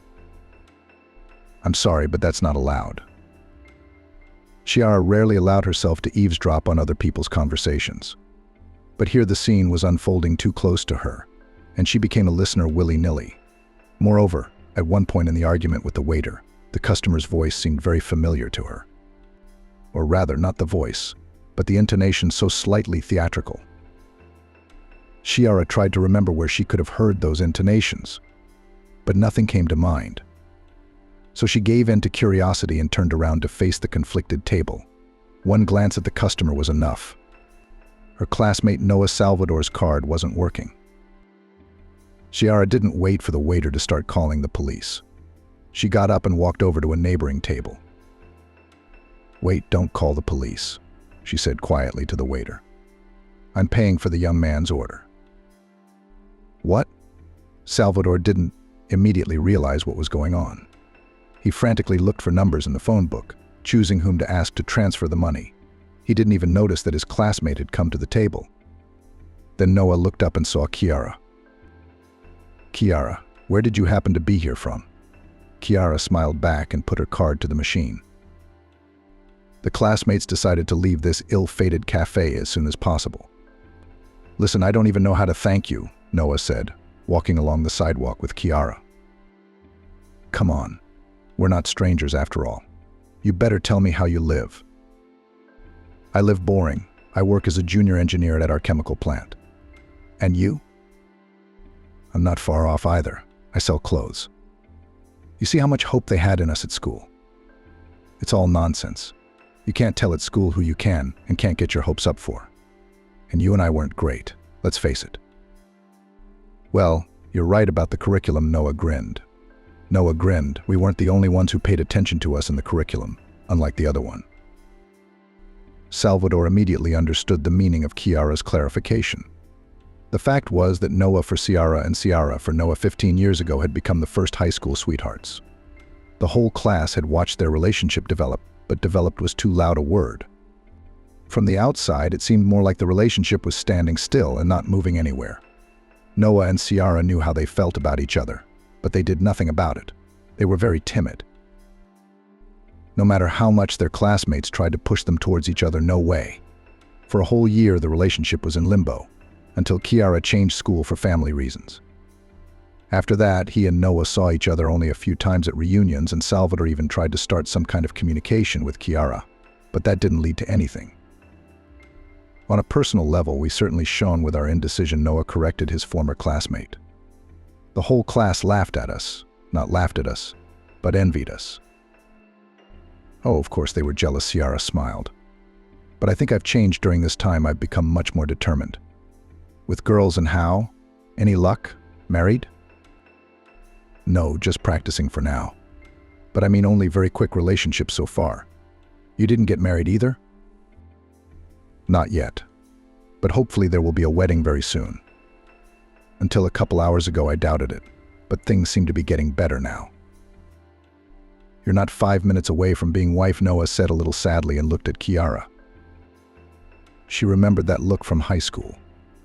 It seemed to her as if those 15 years didn't even exist for Salvador. Still the same 8th grade. He still feels something for Ciara. and she tells him she's getting married soon. If that were the case, Noah would have the exact same look. Yeah, if everything goes well, of course. Is there any reason to doubt it? But, there are certain circumstances. You don't trust your future husband? No, that has nothing to do with it. Okay, well, I'm just being honest. I'm sorry it was an unnecessary question. Even your number. Do you think that's a good idea? Ciara asked, perplexed. No, you must have misunderstood me. I'd like to wire you the money for the cafe. You paid for me. Oh, forget it. But it would be a real inconvenience. Okay, I'll let you know Ciara gave her number to Noah. They said their goodbyes and left. Ciara went to her house. She didn't want to go back to Eugene yet. Why she needed that extra 24 hours to think about it, she didn't understand. But something was keeping her from returning soon. Probably the deep trauma Amelie was systematically inflicting. If individually the attacks of a potential mother-in-law could be tolerated and forgotten, then altogether they accumulated into one big psychological trauma. Tonight's quarrel was the last straw. So for at least a night she needed to sleep alone to recover from the incident. The only thing that surprised her a little was the phone was silent. Still, Ciara had thought that Eugene would start calling her immediately after she left. But he didn't. Even on messengers, there wasn't a single message from Eugene, despite the difficult situation. His natural restraint found a way to show itself. However, Ciara was able to find an excuse for this inaction as well. She decided that at first Eugene just didn't want to get under Ciara's hot hand and thought it was better to wait until she cooled down a bit. And then he had simply gotten a call from Stephen, informing him of Ciara's decision to return tomorrow and asking him not to bother her for that 24 hours. With those thoughts, Ciara calmed down and finalized her decision to come back tomorrow. Everything turned out just as Ciara had envisioned, even a little better. The next morning Eugene called her himself, apologized for the past incident, and asked her to come back. Ciara immediately did just that. Throughout the wedding preparations, to Ciara's delight, Amelie had not made any contact at all. They occasionally called Eugene, but even in those private conversations they didn't seem to mention Ciara. Apparently Stephen had managed to do some serious work with her. Ciara was quietly happy about it and was busy with the wedding arrangements. She was embarrassed to remember that she could have deprived herself of such happiness by simply running away from Eugene. It was a good thing that the wise Stephen had gotten there in time. There was no telling how things would have turned out if he had not, with his usual calmness and prudence, taken up the matter. The wedding was one day away, Ciara's most nervous moment of preparation. The phone rang. She didn't pick it up right away. The problems associated with the ill-fitting dress seemed much more important to her. But soon the phone rang again, and she did pick it up. Amelie popped up on the screen in large letters. Ciara sighed heavily and took the call. "Hello, Ciara, hello," Amelie asked in a voice that wasn't her usual one. She usually managed to give out even her greeting words in a particularly unpleasant tone, but this time the tone was calm and even a bit timid. "Yes, Amelie, hello. I'd like to talk to you, but please don't be frightened. It's not what you think." Amelie felt exactly Ciara's first reaction to her call. "I'd like to talk." All the previous conversations flashed before Ciara's eyes, and for a moment she had time to think that it would start all over again, but if it wasn't going to be the same as always. No, I told you it's not what you think. I promise I won't say a bad word to you. I just really want to talk to you. I think it's better to do it before the wedding. If that's the way you feel, where do you want to meet? Or maybe we could do it over the phone. It wouldn't be over the phone. I'd like to meet at a coffee shop downtown. It's called Lavender. I'll call you a cab. No, that's okay. I know where it is. I don't need a cab. I'll be there in an hour. Okay, then I'll be there in an hour. Ciara was extremely surprised. It was the first time she'd ever heard Amelie's calm voice. And where was she being called to? To the same place where Stephen had brought her back to normal earlier. It's a coincidence, isn't it? After all, he usually held his family dinners in nice, fancy restaurants, and they had chosen the same modest establishment for their moments of privacy. I wonder if they realize it themselves. An hour later, Ciara was at the place. Amelie was running a little late. Ciara chose the same table where she and Stephen were sitting and waited.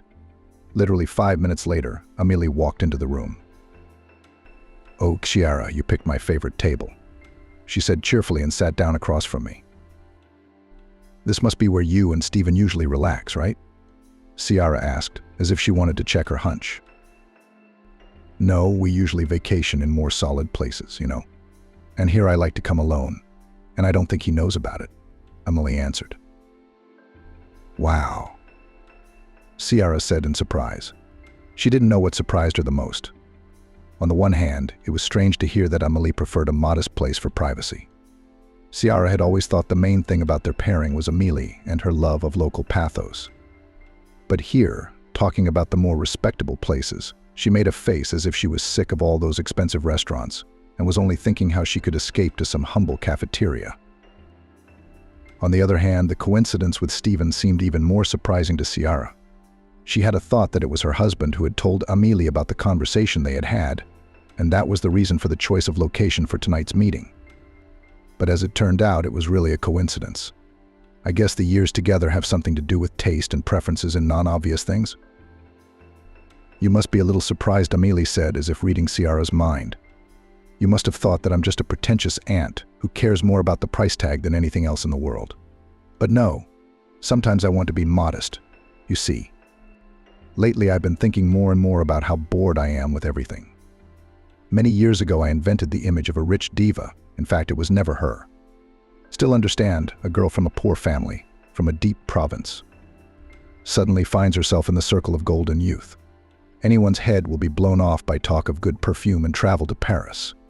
And as a result, a bouquet of complexes in addition. Stephen has always been sympathetic to this, only sometimes expressing his dislike of what is going on. Though he should love all this agility and bohemia much more than I do. He's one of those golden youths. And I thought that since I had become a Salvador, I had to live up to it. That's how you can rework this text.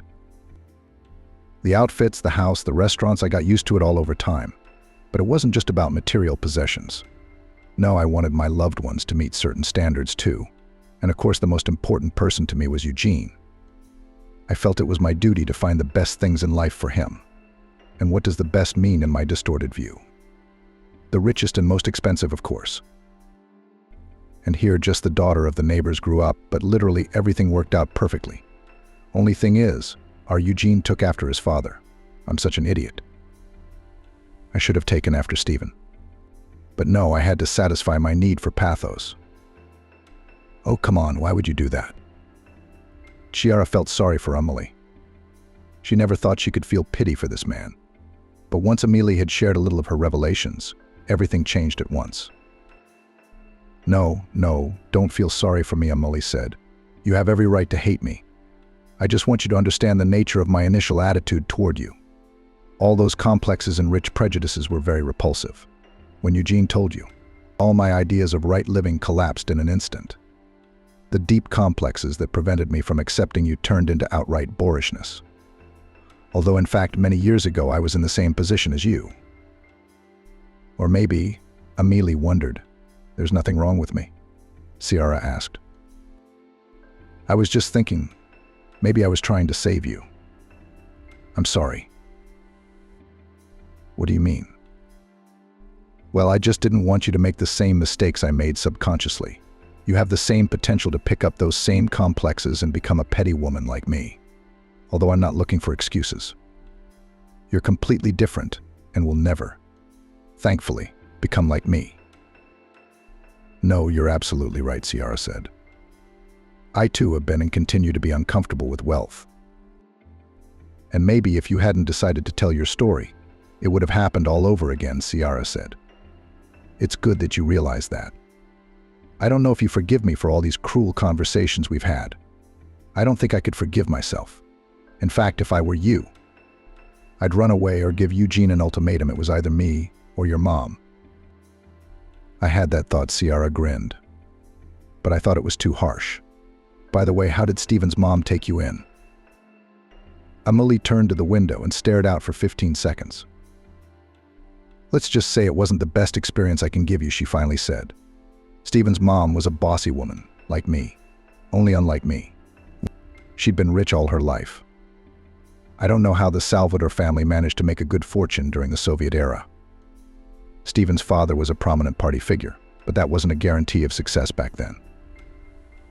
Anyway, it doesn't matter how. But Steven's parents lived much richer than the average Soviet citizen. It really surprised me, Amelie continued.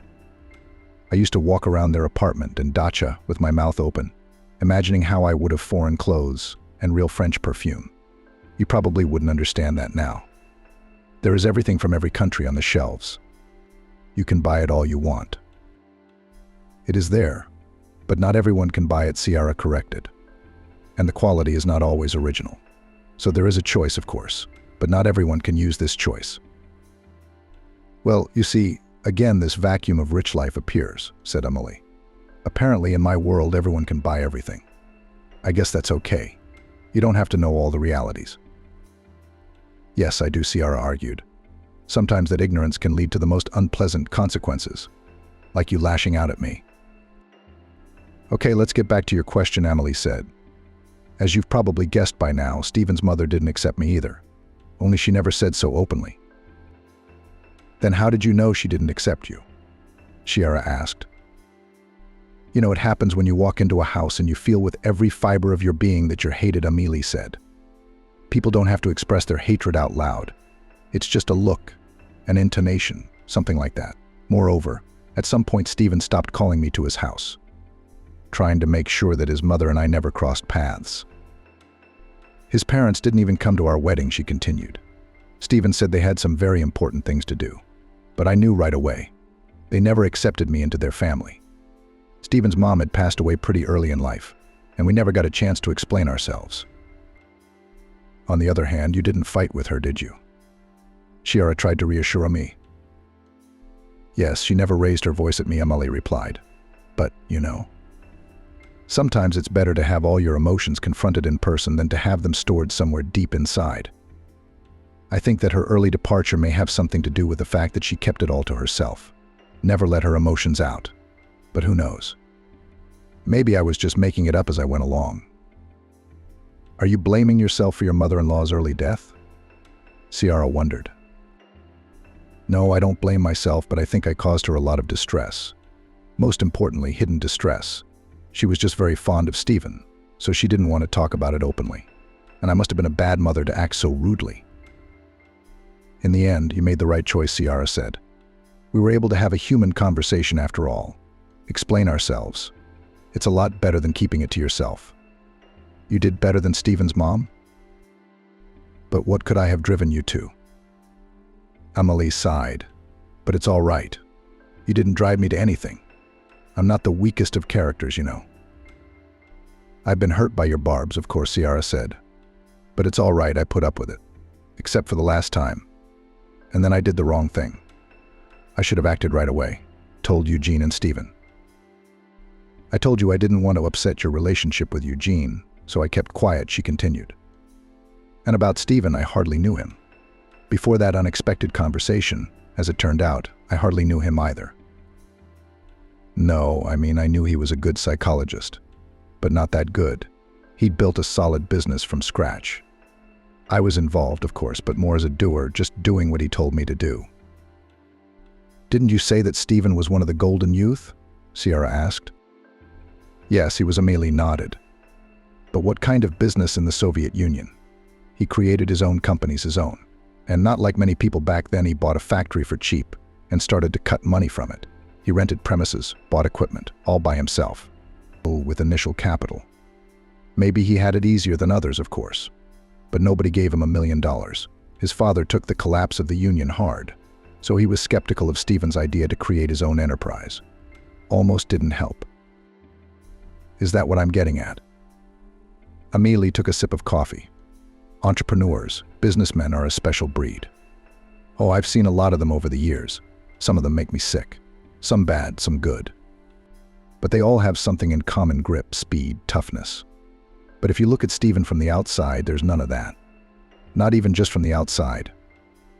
At home, he's a harmless man who I would never trust to run a big company. I'm much more of an entrepreneur than he is, by the way. Amelie smiled. But no. After all, the company has risen, and in the most difficult time for the country. Not just raised, but developed and successfully managed it to this day.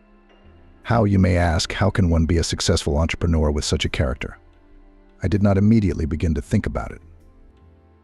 You see, when you live with a person for many years, you don't notice their characteristic features, Amelie continued. You take everything as normal. But at every meeting with entrepreneurs, at every business lunch, I felt uncomfortable. I just didn't like those rich guys. But with my Stephen, it was always so nice, so relaxed.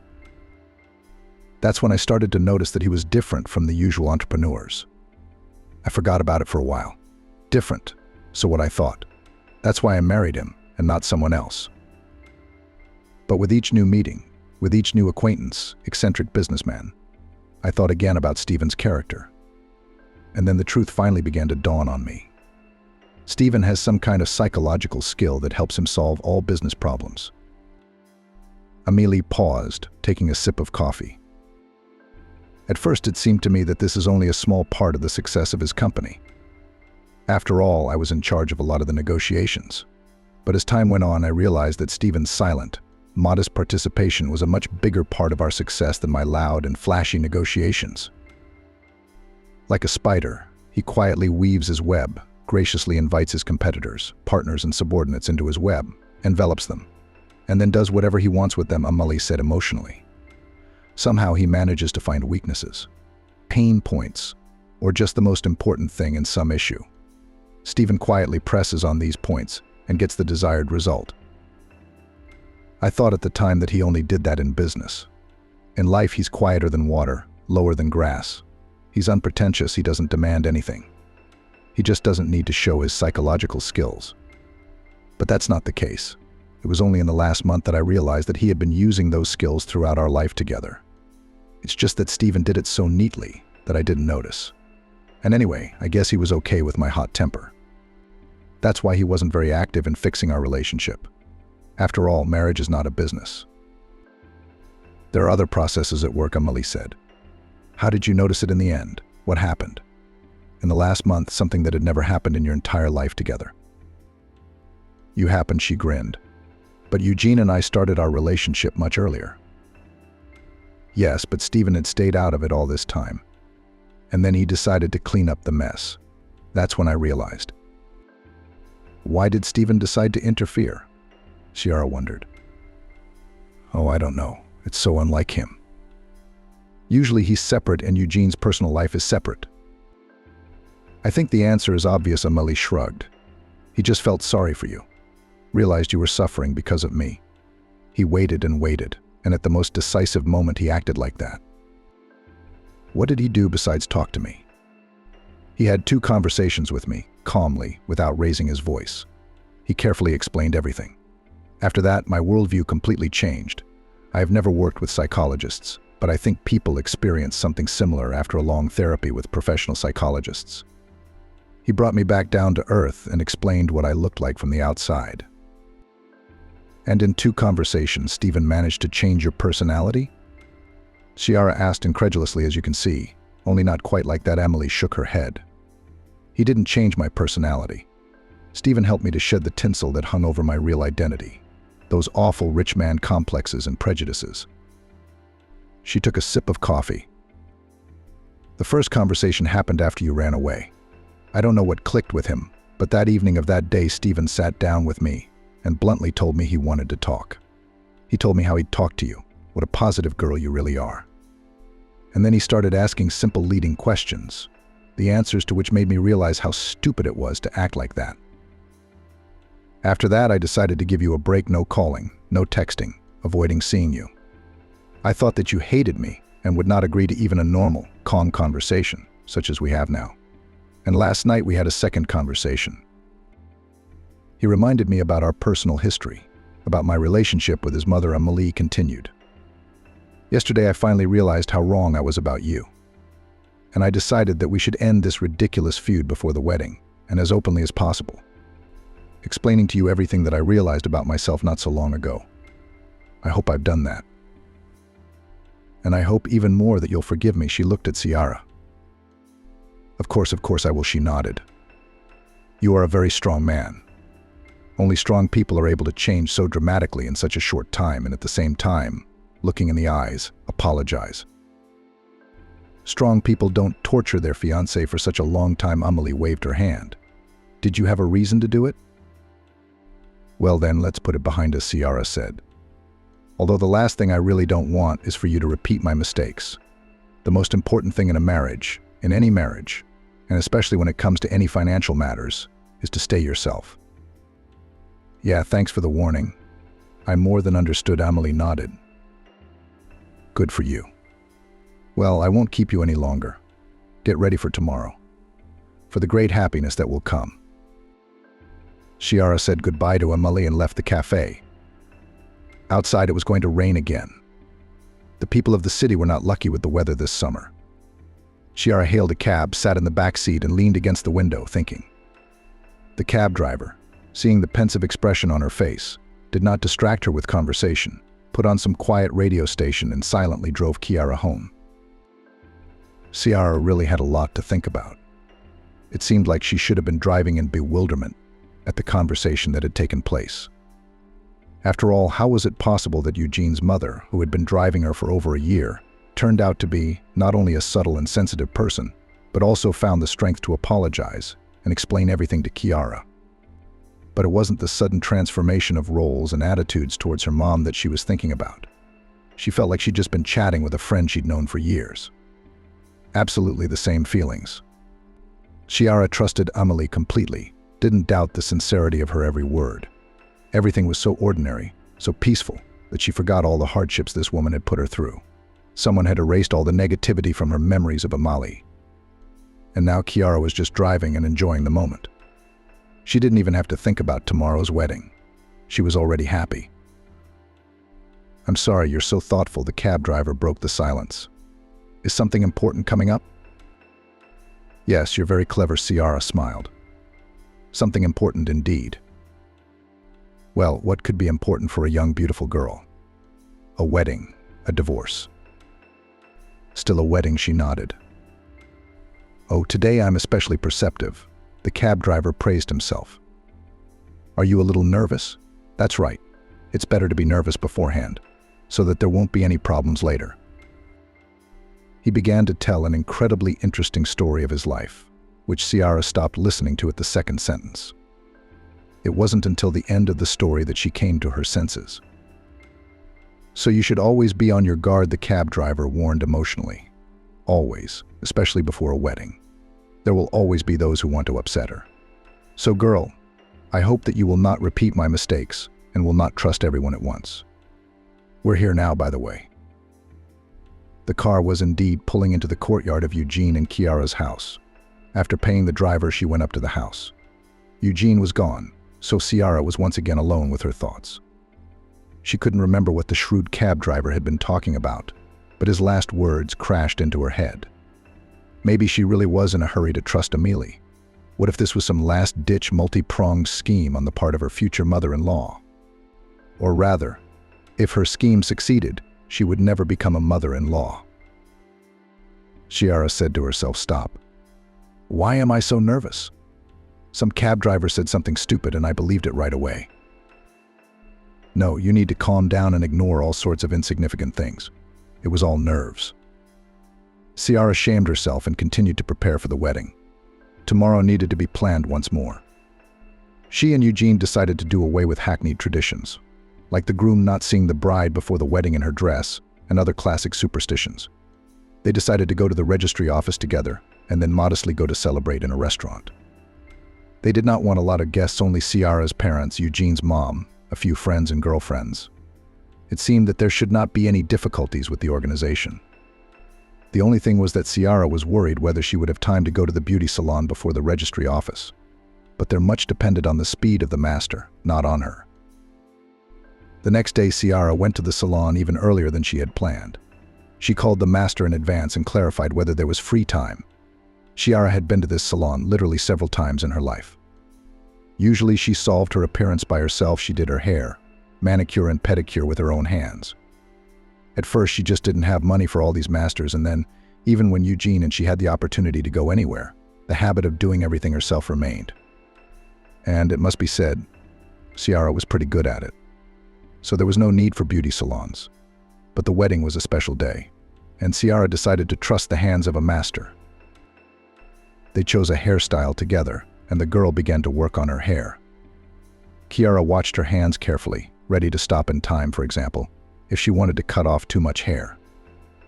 After a couple minutes, she calmed down a bit, relaxed, and stopped this total control. Chiara decided that the master knew his business and there was no need to keep glaring at her. But it wasn't long before she had to tense up again. The phone rang in her pocket. At first, she didn't want to pick up the phone, not wanting to interrupt the master's work process. All the more reason for her to have the call on silent. The ringing stopped. Chiara had time to exhale, but then the phone rang again. "If anything, you can answer it. It won't interfere with our work," said the girl master kindly, who, as it turned out, also heard those quiet calls. "Okay," Chiara replied, pulling her phone out of her pocket and taking the call. "Hello, speaking." "Chiara, good afternoon." A rough male voice sounded in the receiver. It sounded as if it had been changed on purpose in a computer program. "Who is this?" Chiara asked without saying hello. She immediately sensed something wrong. "It's, shall we say, a well-wisher." "Who? I don't understand." "A well-wisher. I want you to have a good life. Stop this circus. Identify yourself immediately." "Calm down, Chiara. There's no need to be angry. My job is to help you. So please listen to me and don't hang up on me. It's for your own happiness. I know what I need for my own happiness. If you're not going to introduce yourself, I'm hanging up. Have a nice day." Chiara thought she'd gotten a scam call and was about to hang up. "Wait, it's about your wedding," shouted the man into the phone, and it worked. Chiara didn't bother to press the reset button. "Speak then?" Only clearly, quickly, and without idiotic mystery. "Okay, I'll be as direct as possible. You need to cancel the wedding immediately because the man you want to marry is not who he says he is." "What the hell are you talking about? Who the hell are you?" "I can't reveal my identity yet because it would be worse for both of us. Eugene is a traitor and a cheater. He's been living a double life and lying to you for years. So stop it right now." "On what grounds am I supposed to believe you?" "On any basis. I'm telling the truth. And tonight, if you don't cancel the wedding, you'll see it for yourself. Eugene will cheat on you during the ceremony." "Look, that's ridiculous. It's not even funny. Couldn't you think of anything more plausible? Well, don't believe me, but you're going to regret it today. Right now, canceling the wedding is still within your power. Right now, you can avoid tomorrow's embarrassment and prevent the rest of your life from being traumatized. Please believe me." "How do you even envision this?" "I have to cancel my wedding because some scammer called me and talked trash about my fiancé." "But it's still your choice." "Yeah, it sounds risky, but trust me, it's worth it. I mean, it's going to be late tonight. You can't wash away the shame. You have a few hours to think about it. I warned you." "That's it. I can't hear it anymore. Goodbye." Chiara ended the call and threw the phone in front of the mirror. She looked at the girl master. She calmly continued working, pretending nothing was happening. But it was clear from her eyes that she was a little shocked at what was happening. Chiara urgently needed someone to share her impressions of the call with, so she was the first to speak. "I don't understand how this is even possible. A stranger calls, introduces himself to me and tries to upset my wedding. But what the hell is that? So no mood will remain." "Don't worry," the master reassured Chiara. "The closer an important event is, the more unnecessary problems will arise. Maybe it was a secret admirer called you, who does not want you to marry. Or, for example, the former revenge." "Come on, how could I have secret admirers? And anyway, Do you know how many years ago my previous relationship ended? I think all the exes have long since forgotten me. I mean, maybe some scammers will call again, demanding money to make the wedding a success. Maybe they're scammers, although I've never heard of such elaborate schemes. Okay, let's see. The master finished her work and Ciara drove home. In the cab, she was still as pensive as yesterday. Only this time the cab driver was able to keep silent for the rest of the ride. Ciara thought about that mysterious phone call. She carefully chased one thought away, but it came back again and again. It was the thought of Amelie's involvement in the call. Hadn't it all been part of her big plan yesterday? To put her guard down, to draw suspicion away from herself, and then set this nonsense in motion today. There was no reason for Ciara to really suspect Amelie. She forced herself to believe it was just her prejudices and nothing more. For one thing, the scheme was too complicated. Amelie could come up with something much simpler and more axe-headed. She doesn't need to hire people, bust up a comedy act in a cafe to issue an ultimatum, or have a tough face-to-face talk with Ciara. And secondly, Amelie was already very convincing yesterday. Ciara had worked in sales for a long time, and was good at recognizing when a person was faking it, and when they really, for example, liked a certain thing. Amelie, of course, is not a jacket buyer. But the principle is the same. Yesterday, when she talked about moments from her youth, about Stephen's mom, she had real tears in her eyes. Yes, she was able to hold them back.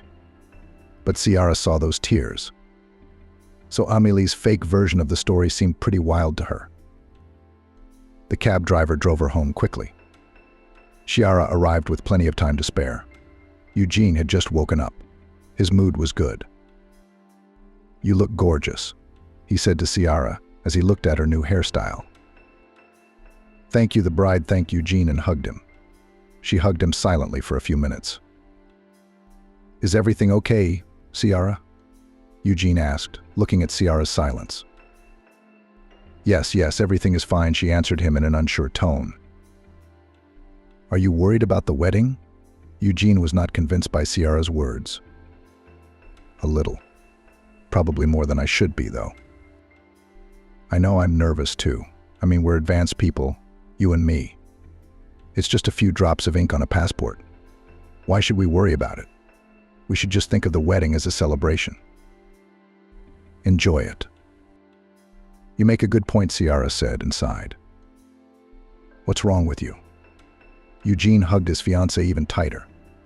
"Are you sure it's just the wedding that's bothering you? Nothing else has happened?" "How's Mom?" "Nothing," Ciara answered. "I had a heart-to-heart talk with her last night." "She didn't call again?" "No, I don't mean my mom, I mean yours." "How is she? Does she have time to come to the wedding from the village? How's she doing?" "Mine's fine. She'll make it. She was wondering how you're doing." Unlike Amelie, Ciara's mom took to Eugene immediately. She didn't have a problem with her future son-in-law. She trusted her daughter's choice. "Well, that's good. So everyone will be together today, for the first time since we've been together. Or is that what you're worried about?" You could say that, Ciara answered, not quite lying to Eugene. She was of course more worried about the call. But Ciara wasn't forgetting about her mom's upcoming meeting with Amelie either. There was no telling how it might end. Her mom was a simple woman. She might say something to Amelie if she started to show her temper. She could only hope that Amelie's transformation from yesterday would spread to the wedding festivities and everything would go quietly and calmly. Ciara was sure of her mother she would never provoke a conflict, but she could react. "I think everything will be fine. People are adults, they understand everything. Dad will be there if anything happens. He'll keep an eye on everyone, won't he?" Eugene grinned, hinting at his mom's complicated nature. "Yeah, that's comforting." Stephen's presence really did give Ciara a guarantee of a quiet evening. The man had recently demonstrated exceptional wisdom and ability to resolve difficult conflicts. "Okay, as long as we're all good. What's wrong? Why do you have such a sad look on your face, Eugene?" Ciara stared intently into her fiancé's eyes.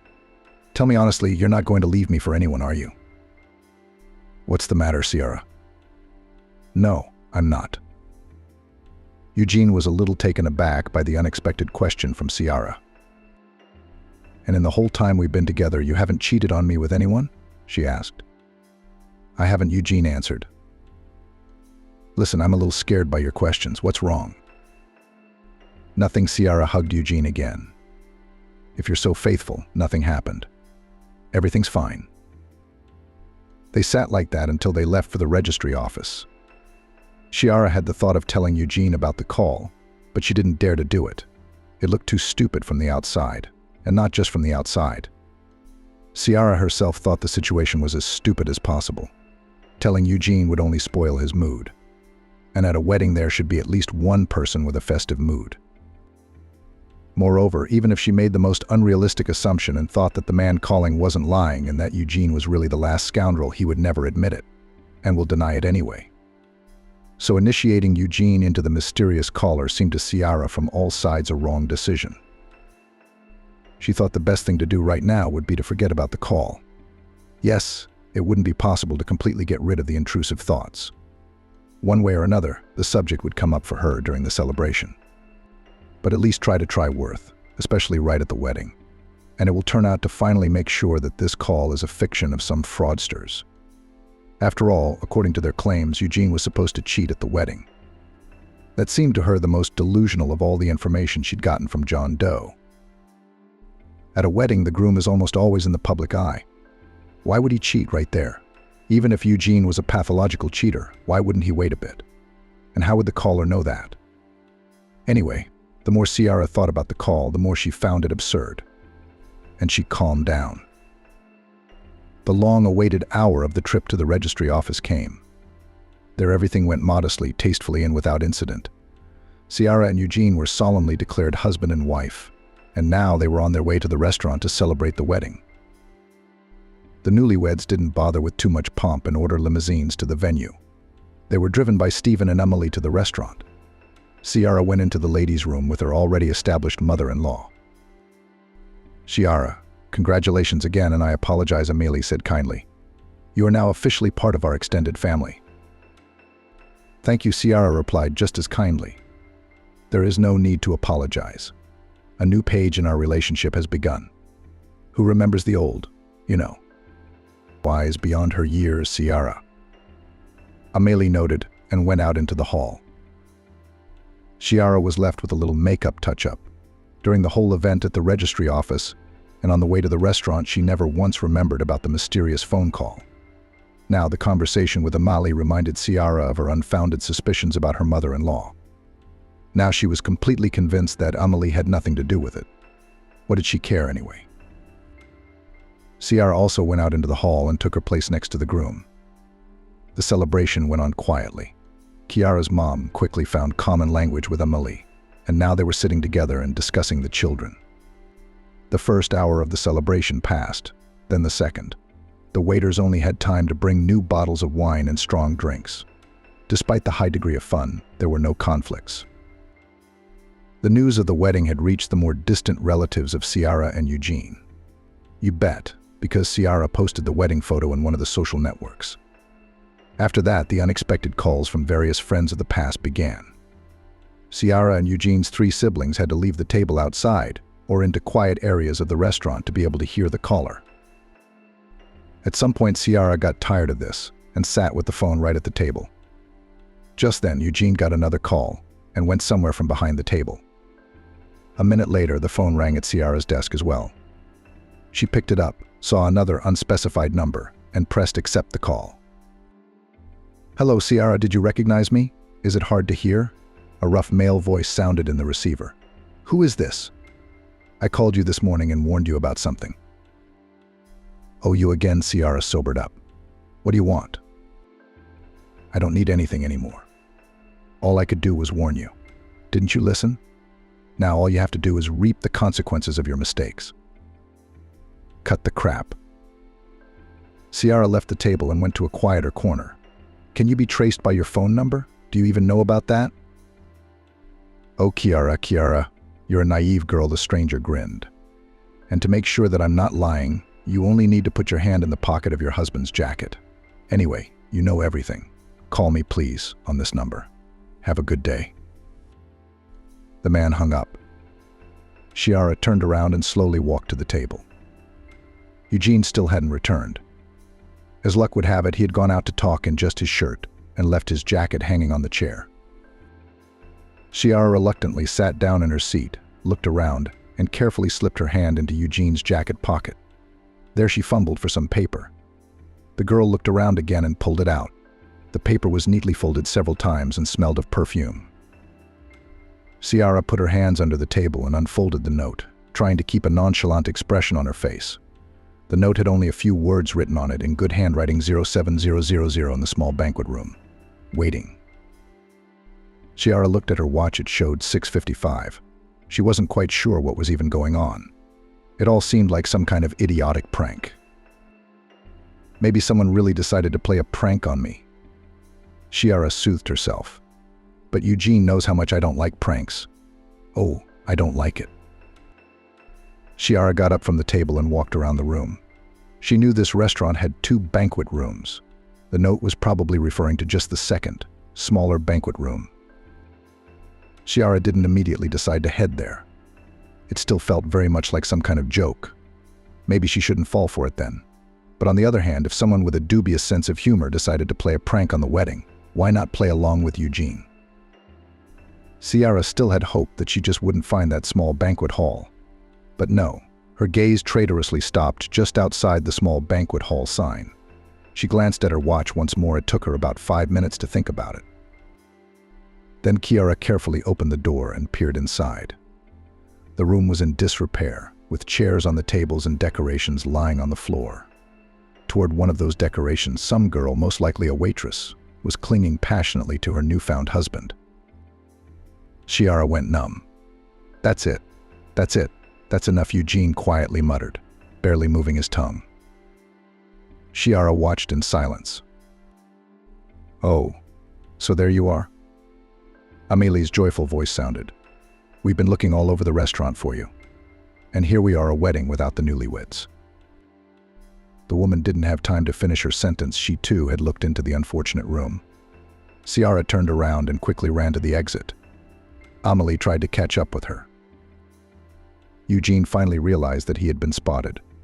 He jumped up, but only managed to walk a few steps and collapsed. Chiara, my girl, I beg you. Wait, her mother-in-law urged her, catching up with her at the door of the restaurant. Don't, please. You were right. Then I have no place in your family. Stop it. What are you saying? What am I saying?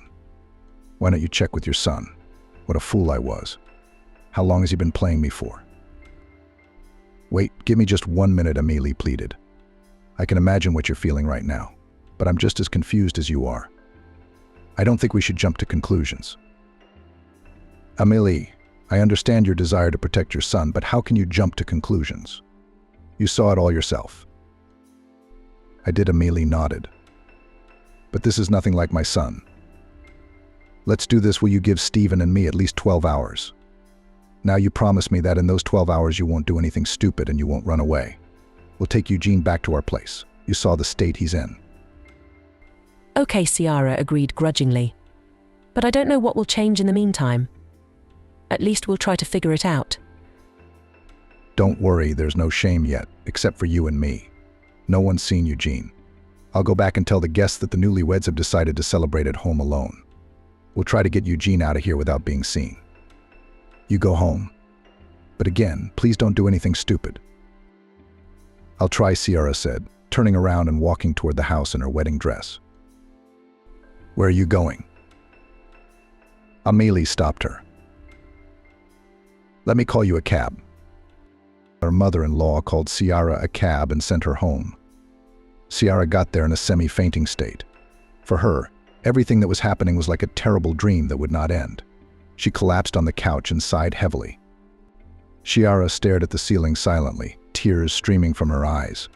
She didn't even have the strength to change her clothes. She lay like that for several hours until she was awakened by the intercom ringing.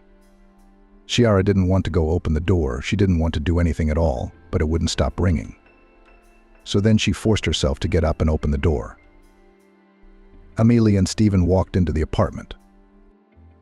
Chiara, you have your laptop next to you. Is it busy? My father-in-law asked. Yeah, it was lying around here somewhere. Chiara opened the laptop and handed it to Stephen. Great. Now you're going to see something. He inserted a small flash drive into the laptop and turned on the video. It turned out to be the restaurant's security footage. It showed Eugene standing and talking on the phone. At some point he felt sick, leaned against the wall and tried to go outside. At that point, the waitress stopped Eugene and asked him to come with her. She actually walked him up to the empty banquet room and laid him down on a couch. The waitress then stood at the front door and glanced back and forth at the next room, then at her phone. After reading some message, she stood by the door for a while longer, and then approached Eugene. He awkwardly tried to push her away and mumbled something to himself. Then the waitress forcefully tried to kiss him. At the same moment, Chiara looked into the room. So that's what this is all about, she said with rounded eyes. I told you we'd figure it out. Amelie summarized the video. Wait, so Eugene was drugged? How's he feeling right now? We should call the police, request an evaluation. I don't think we're going to need the police here, Stephen told her. Eugene is sleeping it off at our house right now. His pulse is fine, his blood pressure's fine. It's okay. He needs his sleep. I did the forensics myself. I just picked up Eugene's glass. I wouldn't mistake this blend for anything. It's just wine and vodka. What do you mean, vodka? Chiara was surprised. We didn't even order vodka. Some waiter was diligently pouring Eugene a strong wine. Vodka it was. You, I saw, had regular wine, but Eugene, you know, he's not very good with booze. Wine and beer are fine, but anything stronger, his body can't take it. Apparently, the organizers of this performance did not know about such a reaction of Eugene and thought that he would just be tipsy and would fall for some girl. But our fighter fell asleep early. Fantastic. Chiara couldn't get over the shock. So the cameras don't show who was involved in the wine and vodka spiking. No, they didn't have cameras in the kitchen. There are cameras at the bar, but I couldn't get footage there. I could barely get these from the security guard in the lounge. It was the same waitress who poured Eugene's drink, Stephen said. So we have to talk to that waitress, Chiara whispered. I'm not sure how they knew you'd get to the other room at the right time. No, it makes sense, Chiara told her mother-in-law about the 2 mysterious phone calls in the note. Listen, it's like a movie. Amelie wondered, why didn't you tell Eugene everything at once? I didn't think it was so serious. I thought it was just some kind of fraud. I didn't want to ruin Eugene's mood over nothing. Chiara sighed. Yeah, Amelie nodded. I wonder what his reaction will be when he wakes up. I don't think it will be soon, Stephen answered. Knowing some peculiarities of his body, he won't wake up until tomorrow morning. What are we going to do then? Chiara asked, confused. That's right. I suggest we finish what we started. Call your mysterious admirer. Tell him that you were wrong and that you were convinced of what a traitor Eugene was. Thank him and ask him to meet you, preferably right away. Chiara understood, pulled out her phone, and did as Stephen told her. The meeting was set for half an hour later in a nearby public garden. Amelie and Stephen arrived there a little early, pretending to be a couple who decided to take a walk before going to bed. Chiara changed her clothes and went to the public garden 2 minutes before the appointed time. She saw a male figure walking towards her with a brisk gait. The stranger had his cap pulled low.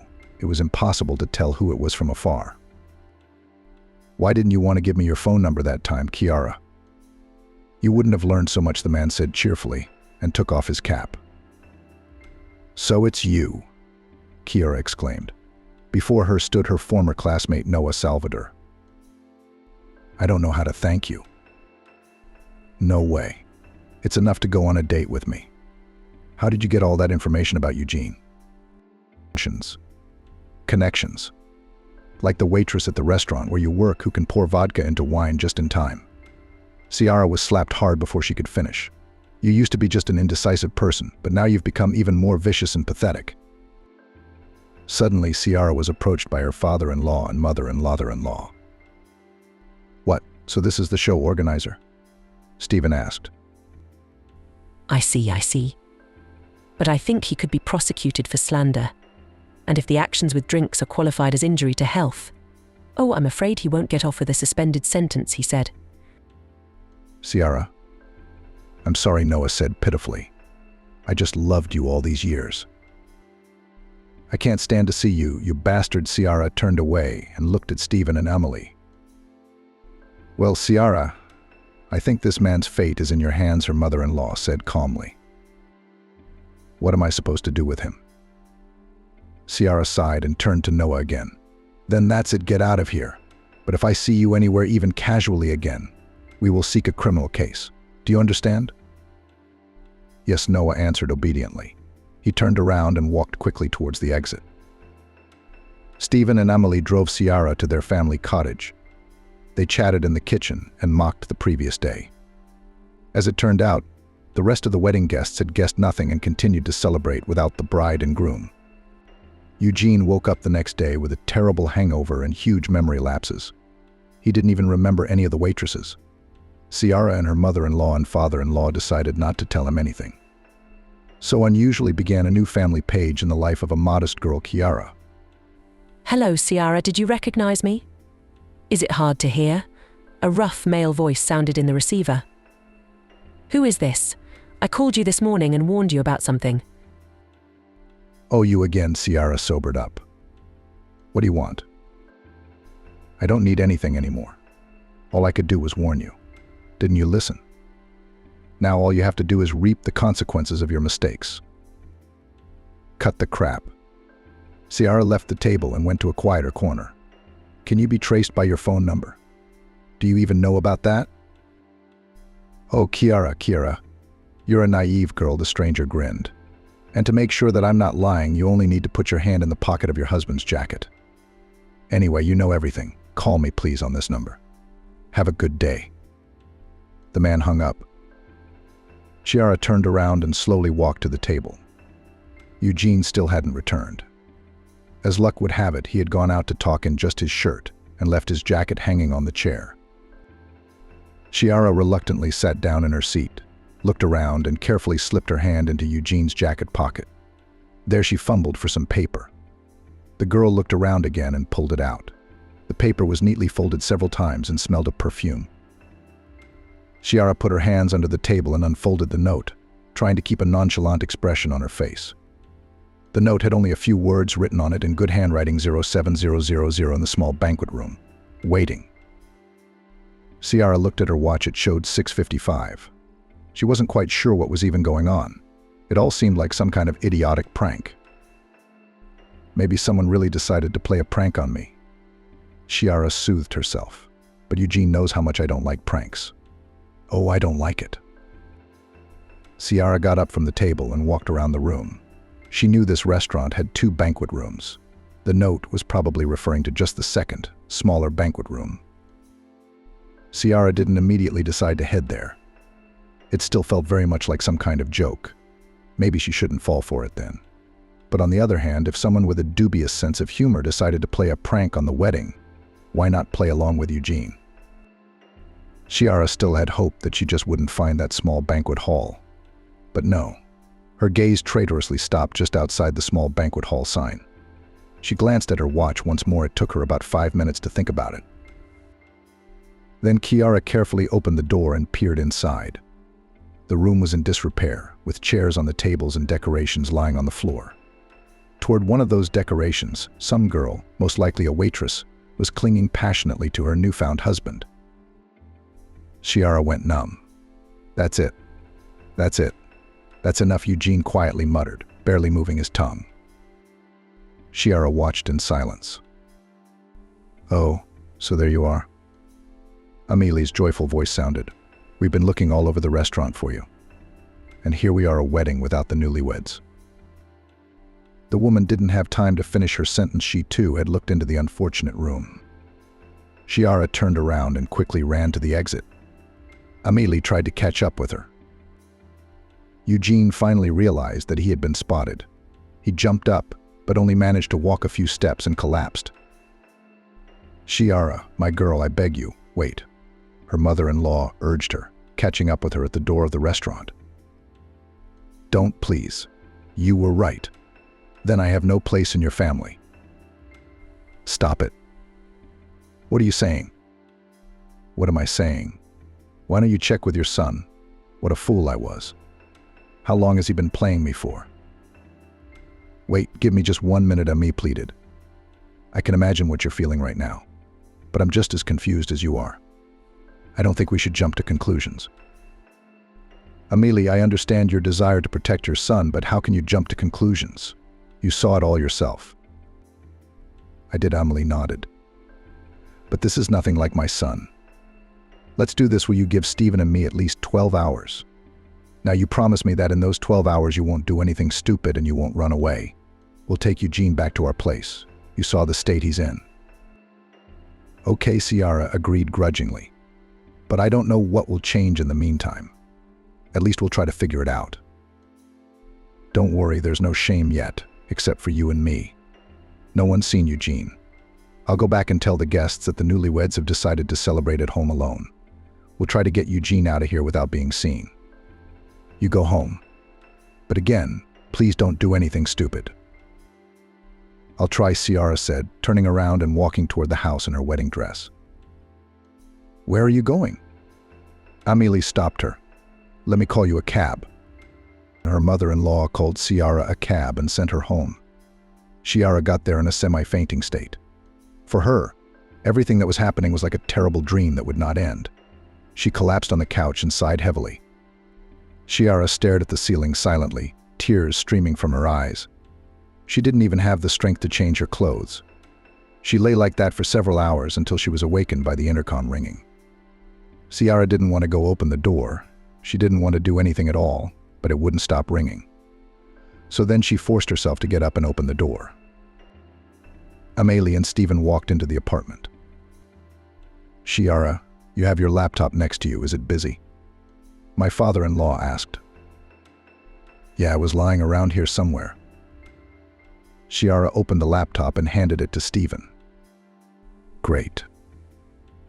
Now you're going to see something. He inserted a small flash drive into the laptop and turned on the video.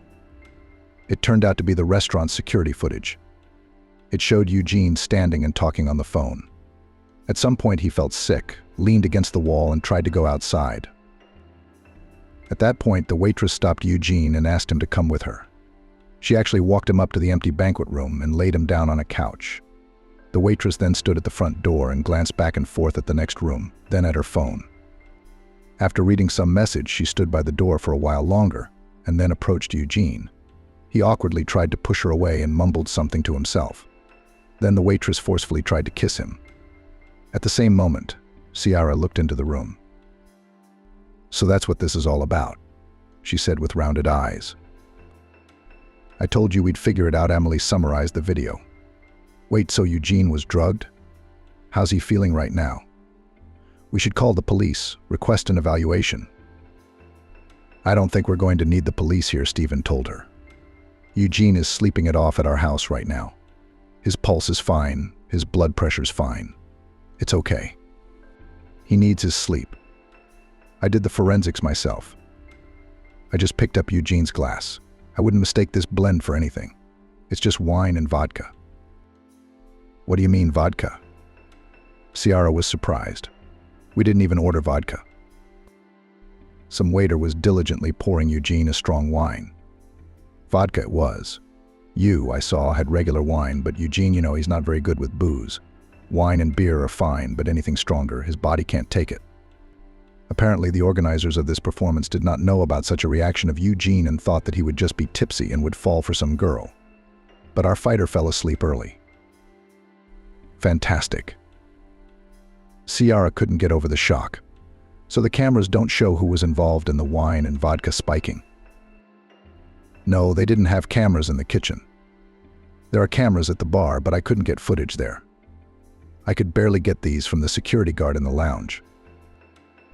It was the same waitress who poured Eugene's drink, Stephen said. So we have to talk to that waitress, Ciara whispered. I'm not sure how they knew you'd get to the other room at the right time. No, it makes sense, Ciara told her mother-in-law about the 2 mysterious phone calls in the note. Listen, it's like a movie. Amelie wondered. Why didn't you tell Eugene everything at once? I didn't think it was so serious. I thought it was just some kind of fraud. I didn't want to ruin Eugene's mood over nothing. Ciara sighed. Yeah, Amelie nodded. I wonder what his reaction will be when he wakes up. I don't think it will be soon, Stephen answered. Knowing some peculiarities of his body, he won't wake up until tomorrow morning. What are we going to do then? Ciara asked, confused. That's right. I suggest we finish what we started. Call your mysterious admirer, tell him that you were wrong, and that you were convinced of what a traitor Eugene was. Thank him and ask him to meet you, preferably right away. Ciara understood, pulled out her phone, and did as Stephen told her. The meeting was set for half an hour later in a nearby public garden. Amelie and Stephen arrived there a little early, pretending to be a couple who decided to take a walk before going to bed.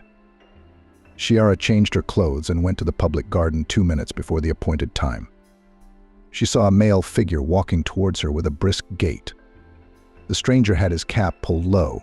It was impossible to tell who it was from afar. Why didn't you want to give me your phone number that time, Ciara? You wouldn't have learned so much, the man said cheerfully and took off his cap. So it's you, Ciara exclaimed. Before her stood her former classmate Noah Salvador. I don't know how to thank you. No way. It's enough to go on a date with me. How did you get all that information about Eugene? Connections. Connections, like the waitress at the restaurant where you work who can pour vodka into wine just in time? Ciara was slapped hard before she could finish. You used to be just an indecisive person, but now you've become even more vicious and pathetic. Suddenly, Ciara was approached by her father-in-law and mother-in-law. What, so this is the show organizer? Stephen asked. I see. But I think he could be prosecuted for slander. And if the actions with drinks are qualified as injury to health. Oh, I'm afraid he won't get off with a suspended sentence, he said. Ciara, I'm sorry, Noah said pitifully. I just loved you all these years. I can't stand to see you, you bastard. Ciara turned away and looked at Stephen and Emily. Well, Ciara, I think this man's fate is in your hands, her mother-in-law said calmly. What am I supposed to do with him? Ciara sighed and turned to Noah again. Then that's it, get out of here. But if I see you anywhere, even casually again, we will seek a criminal case. Do you understand? Yes, Noah answered obediently. He turned around and walked quickly towards the exit. Stephen and Emily drove Ciara to their family cottage. They chatted in the kitchen and mocked the previous day. As it turned out, the rest of the wedding guests had guessed nothing and continued to celebrate without the bride and groom. Eugene woke up the next day with a terrible hangover and huge memory lapses. He didn't even remember any of the waitresses. Ciara and her mother-in-law and father-in-law decided not to tell him anything. So unusually began a new family page in the life of a modest girl, Ciara. Helene reluctantly wandered home because she had been caring for her fading mother-in-law for a year and barely overheard. Helene, shall we relax after the work week? Go to a cafe? Go shopping? Asked a full of cheerful woman at her colleague, coming out of the passageway of the furniture factory. I would very much like to, but I cannot, answered Ellen. And all with your mother-in-law tortured. You've had a cross to bear, Helene. I'm not complaining. Who else could? All right, grace my streetcar. Ellen, an accountant at the furniture factory, ran to the bus stop to catch the streetcar. She couldn't find a free seat and got on the back of an old carriage. With your mother-in-law, you're tormenting yourself. Helene couldn't get her caring colleague's phrase out of her head. It was about her 75-year-old mother-in-law. Ellen had been widowed a year ago and had the burden of caring for her husband's mother. Her mother-in-law, Lexi, was a difficult character. All her life she had worked in management positions and was used to being in control of everything. But a few years ago, her health began to fail. She began to walk with difficulty and had a microstroke. And the death of her son finally took its toll on Lexi. She could move around the apartment, but it was almost impossible for her to go outside, to the store without help. And at home there were cases when the woman could not stand on her feet and fell on the way to the kitchen. Therefore, Ellen tried never to be late at work and hurried home. It could not be said that she did this with any particular enthusiasm. Lexi's difficult temper, control mania, and sharp tongue made Ellen very uncomfortable. The older woman always knew best where things were, where Ellen needed to go, and what time to be home. Ellen felt like she was trapped in a tower with a dragon, and there was no telling when she would be able to get out. There were days when she just didn't want to go back to her mother-in-law's house. She could hardly contain her irritation and anger, lest she lash out at the sick woman. But Ellen realized that Lexi had no one left but her, and that taking care of her was the best memory of her husband. Ellen wasn't particularly cheerful this day either. She realized that now she was going to have to go through the routine of reporting on the previous day and listening to Lexi's instructions. When she got home, Ellen opened the front door, walked into the hallway, and heard her mother-in-law talking to someone on the phone. "You wouldn't believe how lucky everything turned out," Lexi said excitedly. That was the tone of voice she would use with her longtime friend Annie. Ellen didn't go into the room and decided to wait for the conversation to end. Close. Now I'll sell the apartment successfully and live out my last days with dignity. And my sister-in-law is free from the case. Signed the contracts today. I have all the documents in hand. At this point, Helen shuddered, alarmed, and began to listen even more attentively. What black realtors? You don't understand anything. Everything is legal, I tell you. Do not come to me. Stay at your place. Lexi was raising her voice more and more. They sometimes fought with her friend, but Ellen had never heard her mother-in-law talk like that before. Annie could use a harsh word, too. She worked in the legal department of the same company Lexi ran. Annie was retired now, but still interested in legal news, always warning her friend against new dubious schemes. Ellen heard her mother-in-law hang up the phone and walked into the room. "Good evening, Lexi." She said a quiet hello. "Ellen, hi. Listen, come here." The mother-in-law sat in her favorite chair, holding out some papers to Ellen. "Read it. What is it?" Helene asked, perplexed.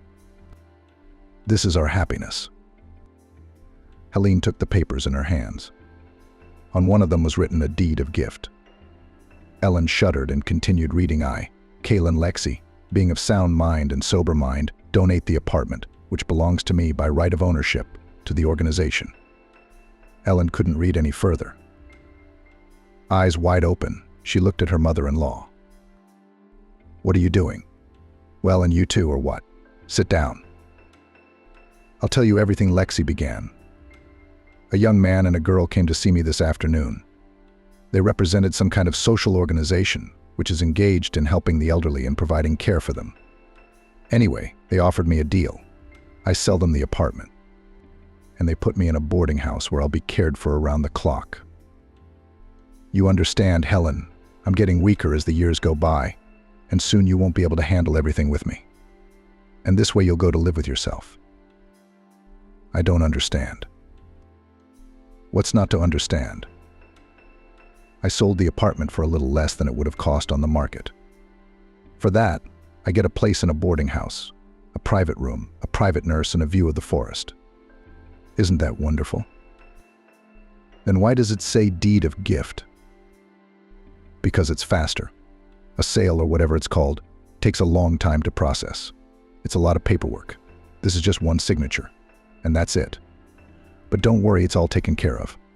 Here, I took a receipt from them, where they agree to pay me $3 million. Lexi held out another piece of paper to Ellen.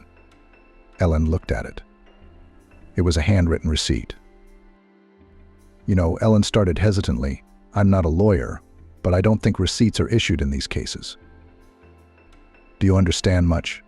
The mother-in-law raised her voice again, now at Helene. "What, you wanted this apartment for yourself so badly? Don't worry, I don't need that $3 million. It'll be yours anyway." "What do I need your money for? What are you saying?" Helene started to justify herself. "I'm worried about being cheated." "It's all legal. What organization were these people from?" "Young Old Age, I think." Ellen took out her phone and quickly typed the name of the organization into a search engine. The first link started with the word scammers. She began scrolling through dozens of reviews, and each one told of schemes to scam the elderly. "Lexi, they're scammers." Is that what they say on your internet? Her mother-in-law wouldn't listen to her daughter-in-law. It's all about writing nasty things. Look, they put their address here, Lexi said. If you want, you can go check it out yourself.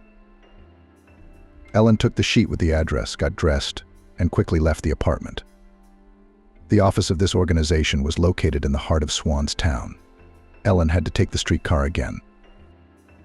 The woman was very worried, and not because of the apartment. Ellen had her own apartment, where she and her husband lived. The children had grown up and moved to New York. The apartment was empty, and Ellen could always go back to it if she needed to. It wasn't what she was afraid of. Lexi might just not be able to survive something like this.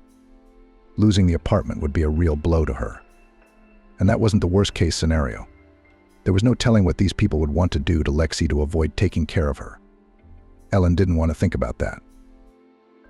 Yes, her mother-in-law wasn't the easiest person to deal with, and her daughter-in-law had suffered a lot because of her. But still a family member. Despite everything, Ellen treated her well. You just realize that everyone's temper is different, she thought. Especially when Ellen and her husband had just started their relationship. Lexi had helped them out a lot. That very empty apartment had been bought by Ellen, not without her involvement. So Ellen was determined to get to the bottom of the situation. Getting to the right address, the woman saw a small business center. Entering, she asked the janitor for the office number and went up to the third floor. It was a shabby building of some factory that had been hastily converted into office space. Reaching the right door, Ellen knocked and went in. The workday is over, the woman sitting behind the desk said in a nasty voice. She was putting papers in a bag and was clearly leaving. It says on the door that you work until 7. It's 6:55 p.m. Ellen said sternly. All right, what do you got there? Your company scammed an elderly woman today, my mother-in-law. Young lady, we're not scamming anyone. It's the law. No, don't give me that bullshit. Your employees said they were a social organization. Is that right? We are a social organization, the woman interrupted Ellen for the second time. A social organization for scamming the elderly. I've read your reviews. I demand that you immediately cancel all contracts. Calm down, girl, calm down. We conclude all contracts in accordance with all legal requirements, so no one will cancel anything here. Then I'll file a police report against you. Right. You're not the first, so to speak. First they watch their old people, then they run around complaining. You don't even hide the fact that people like you want to get rid of their elderly relatives. How dare you? Ellen could not believe her ears. The woman unashamedly told her what their scheme was designed to do. What? How dare I? We're only making things better for you. What do you think, we don't have a boarding house? We're just trying to steal your naive relative's apartment. No, we do send old people to a place where they'll get better care than yours. It's just a whole apartment to pay for it. Well, what do you want? Business like this, times like this. I'll see you in court, Ellen said stiffly and walked out of the office. She couldn't believe this was happening to her. Fraudsters sitting in the center of Swan and not even hiding their dark intentions. What good would it do if Lexi was actually sent to a boarding house? She wouldn't live there long anyway, knowing she'd been scammed. No, these people had to be dealt with at any cost. So Ellen went to the police. Never in her life had she ever filed a report or gone to court. But now she was ready for anything, so strong was her anger toward these people. The police station was not far from the office center. Ellen reached it on foot in just 10 minutes. Once inside, she saw a sign that read Duty Station. Ellen went to the window under the sign that said Front Desk. Hello, I'd like to file a report. Take the form, write it down. The employee answered in a machine-like manner, holding out the form. He was on the phone and didn't even look at who was in front of him. Ellen spent a long time writing the statement, choosing the right wording. She wanted the police to get to the bottom of this as quickly as possible. When she had filled out the form, she handed it to the officer on duty. He finally took his eyes off the screen and began to read. Okay, name, address, phone number. Oh, young aging. Do you already know something about this organization? We do. We've had 3 of these applications this month. How are they being handled? It's not going well. We've already checked this company, everything's clean. So you're wasting your time trying to do something. This case is a dead end. What do you mean, lame? Are you refusing to take my statement? Come on, citizen. We have no right to refuse to accept it. We'll just file it in a folder, and then all you have to do is wait. Helene left the office in a depressed state. She didn't know what to do next. She didn't want to go home for other reasons. She just couldn't say those words to Lexi that she had been cheated and there was no chance of justice. After reaching home, Ellen leisurely made her way up to the floor and entered the apartment. Usually Lexi was watching TV loudly, but this time there was silence in the room. "What's up?" the mother-in-law asked quietly. "We'll figure it out," Ellen whispered. So it was a hoax after all? Lexi was usually a long-winded person, but eventually she could be persuaded. This was one of those times. I guess so. Lexi covered her face with her hands. The old fool. "Come on, Lexi." Ellen ran up to her mother-in-law. "You and I are not alone. There are several reports on this office, so they'll definitely look into it." That's how I continued the story. Of course, Ellen hid the words of the front desk clerk from Lexi. What to do next, she didn't know yet, but now it was important to support her mother-in-law. So she had to make up some reassuring words. "You're like a child, aren't you?" Lexi lamented. "And I was happy about it." "I told you we'll figure it out." "Did they give you a timeline?" "Yes, they said that in 2 weeks we should pack up and move to the boarding house." "So we have plenty of time." 2 weeks, Helen nodded. In fact, she was thinking, I have to think of something in time. At least I'll lie that I got the money from them. The next morning, Ellen was awakened by a phone call. Usually, even on weekends, she got up early. But last night she couldn't sleep for a long time, so she lay awake until 10 in the morning. Glancing at the screen, she saw an undefined number and was startled. For some reason, she was suddenly sure that it was the same scammers calling. Ellen thought for a while whether to pick up the phone or not. In the end, she decided to answer. "Eileen Vasilievna?" a stern voice asked. "Yes, who's calling?" "My name is Swan. I'm an investigator. I've read your statement. I was wondering if you could come down to the station today." Yeah, what time should I be there?" "Right now. Just bring all the documents, contracts, and receipts." Helene quickly got ready, prepared her mother-in-law's lunch, and rushed to the station. She felt a sense of hope. It meant that at least the application had been taken into consideration and not just thrown into a folder. She didn't bother telling Lexi she was going to the police station, just that she was going on business. She wanted her mother-in-law to think as little as possible about the situation, even though she realized that was impossible. Especially since it was already 11 days from now, she would most likely have to leave. Ellen entered the now familiar building and approached the duty officer. There sat another employee who told her which office to go to. She walked down the long hallway almost to the end and saw a sign that read Senior Investigator Captain Swan. She knocked on the open door. "Hello, may I be Helen? You called me today?" "Good afternoon." "Come in and have a seat," replied the investigator's stern baritone. He was a stately man in his 40s with graying on his temples. He was actively typing something on the computer. Ellen hesitantly sat down across from him, and after about 20 seconds, Captain Swan turned his attention from the computer to her. "I'm sorry, there's so much to fill out," the investigator said as he began to look for something on his desk. "Aha, here. I have familiarized myself with your statement. I'll tell you at once. The situation is not new and rather sad. In neighboring cities, this scheme has long been known. 3 months ago, these scoundrels moved in here. I was told by the duty officer that there have already been 3 reports. Captain Swan twirled some papers in his hands. "Yes, that's right, here they are. But I'm a little more interested in yours than the others. Apparently, your mother-in-law was more meticulous. So the crooks had to do a little more paperwork with her. May I see the contract and the receipt?" "Sure." Ellen handed the papers to the investigator. "Interesting," Swan said, studying the documents. "But I expected more, of course." What did you expect? That there would be some circumstances written into the gift contract analyzing it. You just wrote in the statement that they assured in writing about all the nuances of the transaction.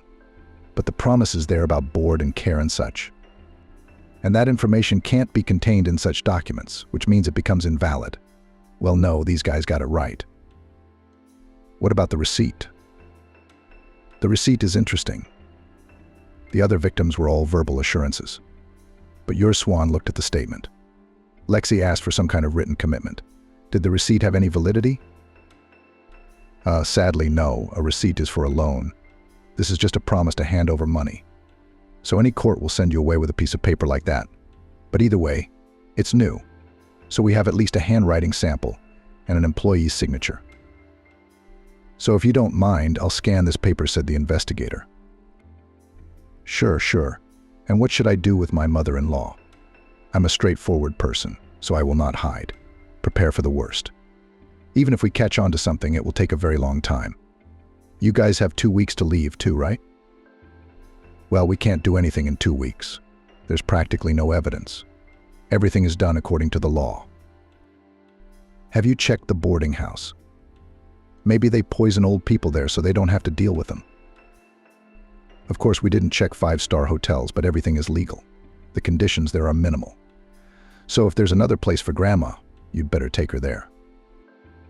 But they promised her personal nurses care nature. Isn't that slander? Can't they at least be prosecuted for that? Misinformation in advertising is an administrative offense, not a criminal offense, and a verbal promise. It would be hard to prove anything, and there's no need. Our task is to bring this case to bigger crimes. But with this kind of data, we're not going to be able to do that anytime soon. So you're suggesting we just give them the apartment and leave quietly? You already gave it to them? Not you. Well, your mother-in-law did. So you're in someone else's apartment right now. I understand your feelings, but I'm being as frank as I can and telling it like it is. I'll try to do everything I can. But I can't promise anything, especially in the near future. Hopefully they'll make a breakthrough soon and we'll be able to catch them by the tail. Okay, I get it. Thank you. Ellen walked out of the investigator's office. There was no point in hoping for quick help from the police, so she had to act on her own. She took her phone and began to scroll through the list of contacts. Ellen did not have any acquaintances in the authorities or the bar.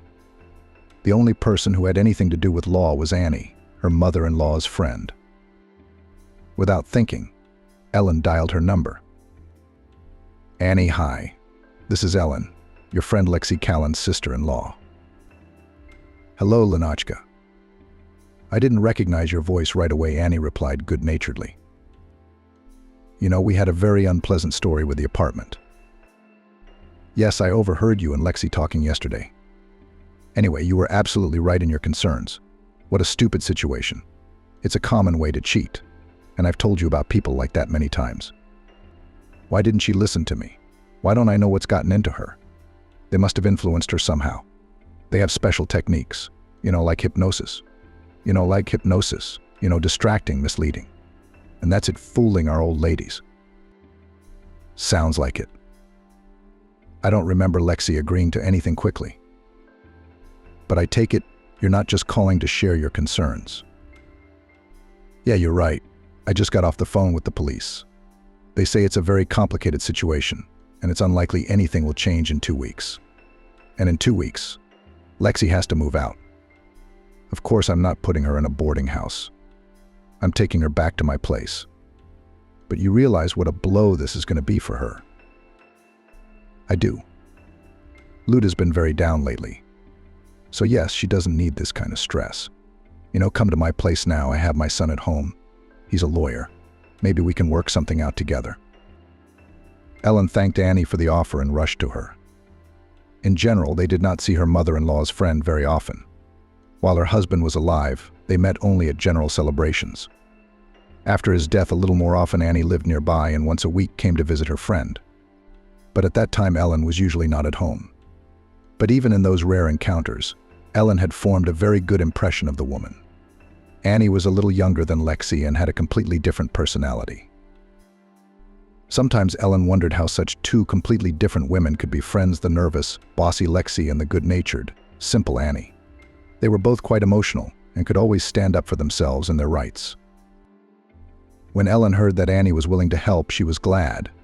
Yes, she had no plan, and it would be foolish to expect an older woman, even though she was a lawyer in the past, to have one. Nevertheless, Ellen felt much calmer at heart. She quickly made her way to Annie's house, who lived a few blocks away from Lexi. Once she got to the third floor, she rang the bell.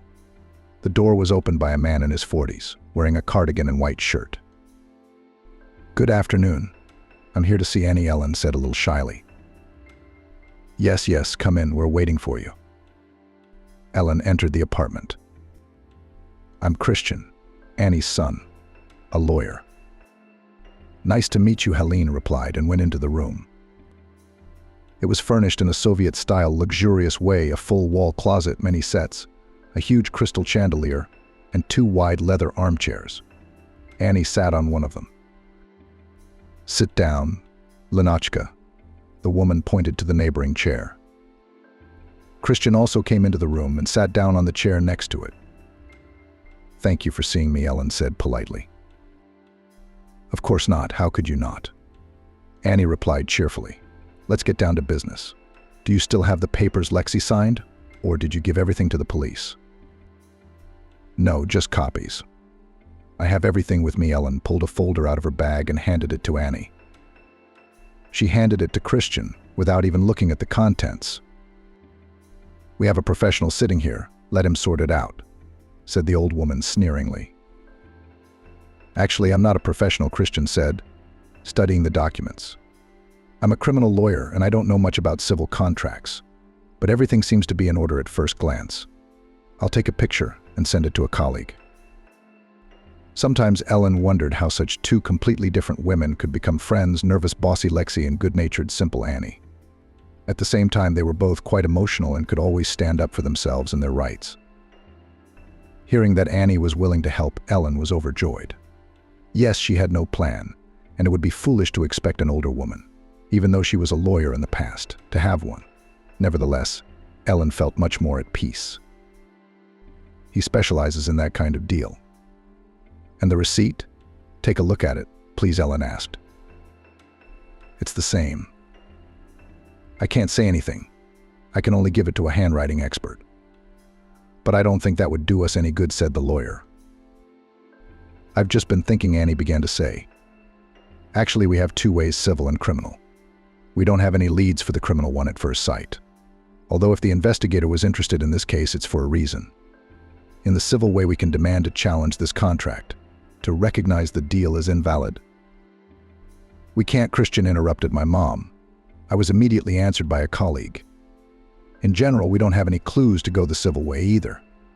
The scheme is known not only to us. These swindlers used to work in a neighboring town. He writes that they were not approached from any side, and sued, and in the pre-trial order tried to solve. All to no avail. Somehow they forced these poor old ladies to sign all the documents, and that's it. But that's all the better," Annie said cheerfully. "Excuse me, why better?" Ellen was puzzled. "And that we have only an option to catch them in a criminal offense. And in the case of a successful resolution of the issue, we will not only be able to return the apartment of your mother-in-law, and also for a long time to put the whole gang." "It sounds, of course, tempting, but you said yourself that there are no leads." "That's just at first glance," Annie said. "We need to find out as much as we can about how they work. I can't believe that someone like Lexi could sign off on everything so calmly, can you?" She didn't sign it quietly. Even the investigator said that these social workers usually do without a receipt, a verbal promise Ellen remembered.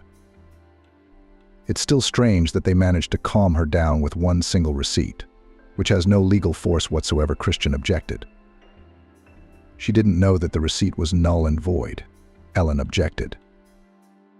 "My dear, you remember Lexi well, don't you? Is it enforceable? It's not. You can't get away with that. That's true." The lawyer obviously remembered the character of his mother's friend. "So I think we need to get them out in the open," Annie concluded. "How do we do that?" Ellen didn't understand. "You have me, Annie, an old, lonely woman exclaimed. She glanced at Christian. Well, almost lonely, the perfect victim for this gang. We've got to get them on me somehow. They're coming after my apartment. So we're going to try to catch them on something. Mom, wait, are you being serious right now? Are you serious? Christian asked. Seriously. If anything, you'll be there for us. But Annie stepped in. Ellen, it's really dangerous. Maybe they won't hurt you, but what if they do use some kind of hypnosis and you give them the apartment too? Well, you'll be around to interfere. Christian, I think, can organize everything for a good surveillance. But I don't know, the lawyer hesitated. Do you have any better options? Annie asked. No, Christian shook his head. If it were another woman sitting in your place, I'd be the first to suggest baiting. That's just it. So that's it. I don't want to hear it. It's settled. Why don't we get the police involved? Samantha suggested it. No, they won't help, Christian said. They're so busy, they don't care about our suspicions. Then how are we going to control the situation? What if we just can't intervene in time? We'll install video surveillance in the apartment, the lawyer replied. Do you have any special equipment? No, they only install hidden cameras in soap operas. We work a little simpler. An ordinary cell phone will do as a hidden camera. We'll make a video call. We'll put one cell phone behind the sideboard, for example, so that only the camera sticks out. And from the other phone we'll watch and listen. Simple, legal and effective. Wow. Helene was surprised by the simplicity of Christian's idea. What did you want?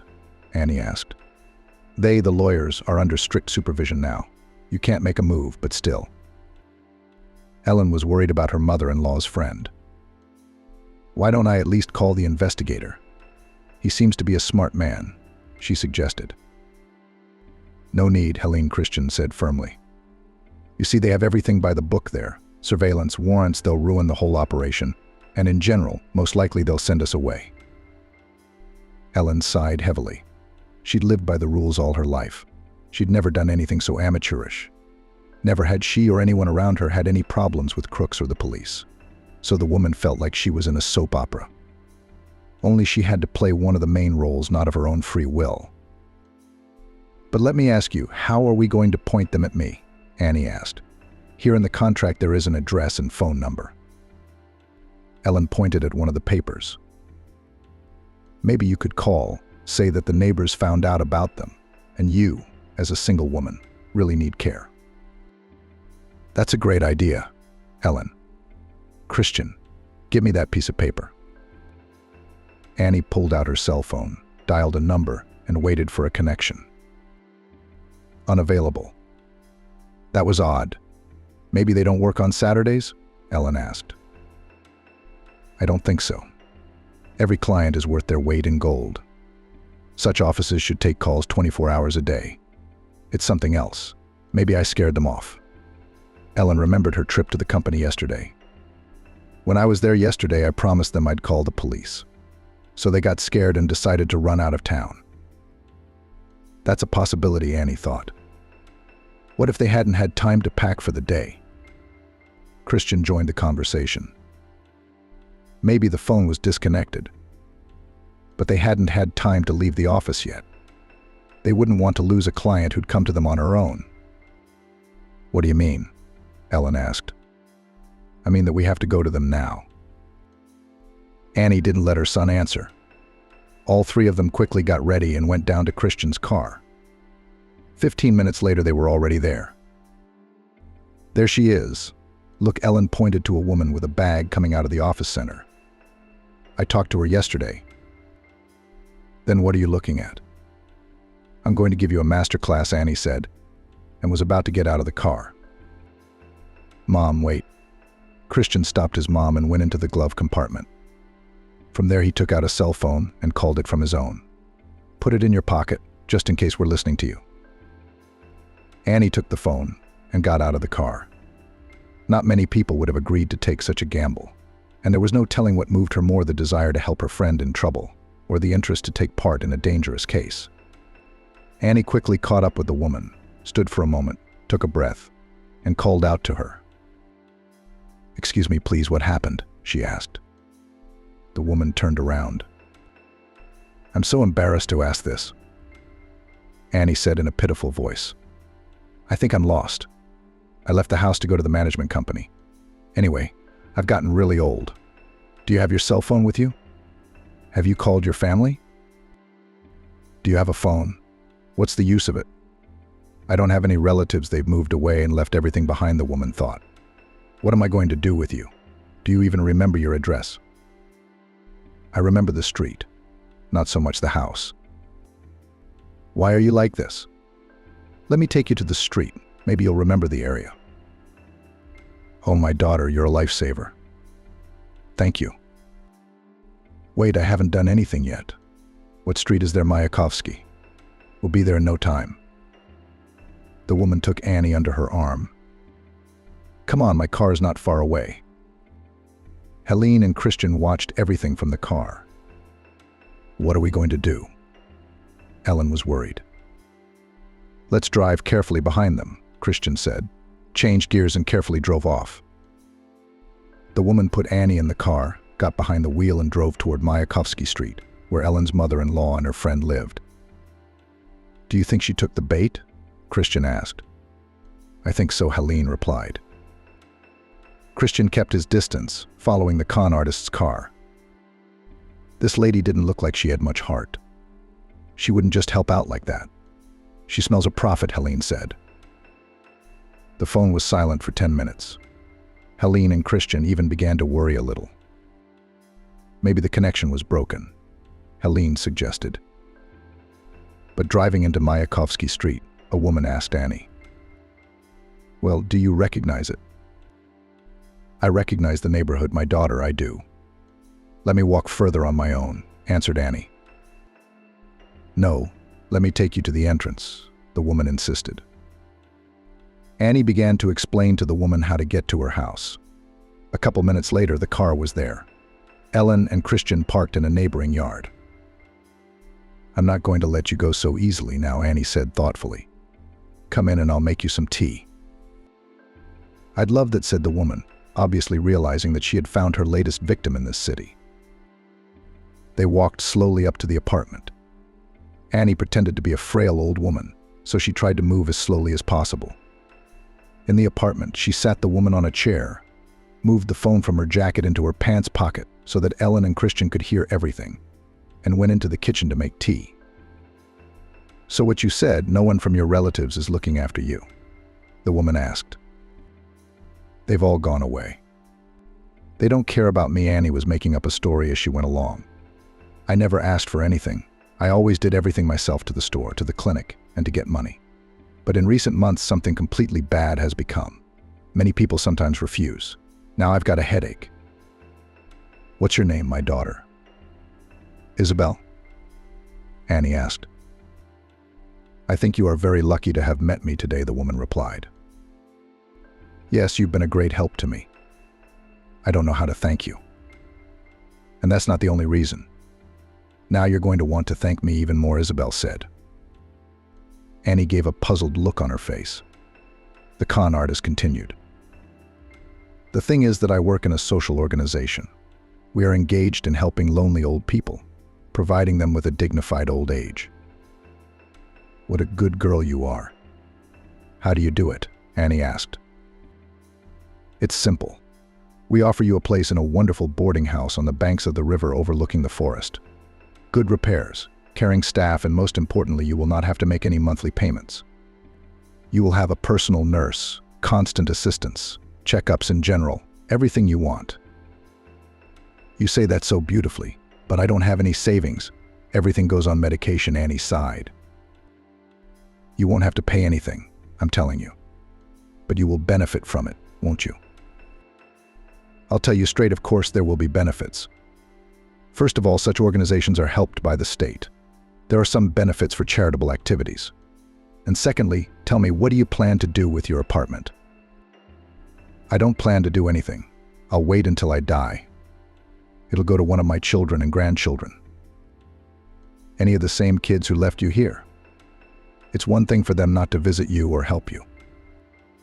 "Come on, they're still kids. That's the way it is. Old people die, leave their possessions to their children. Whatever they are, said Annie. I've been thinking about selling this place myself for a while now. Why would an old woman need so many rooms? But I was afraid to deal with those realtors. If you do the paperwork yourself, Annie said thoughtfully. Of course we will. And I'll be honest with you, that's where our second profit will be. A few percent of the sale we will send to the accounts of our social organization. That money will go exclusively to help similarly lonely old people, said Isabel. Well, at the end of your life, you can do a good deed. Come on, what end? Think of it as the beginning, Isabel smiled. Did I manage to please you, my child? And what do I have to do? Sign some papers. Come to your place? Annie asked. You don't have to go anywhere. Our employee will come to you today, tell you everything in detail, prepare the necessary papers, and show you what you need to sign. All you have to do is to prepare your passport, and we will do the rest.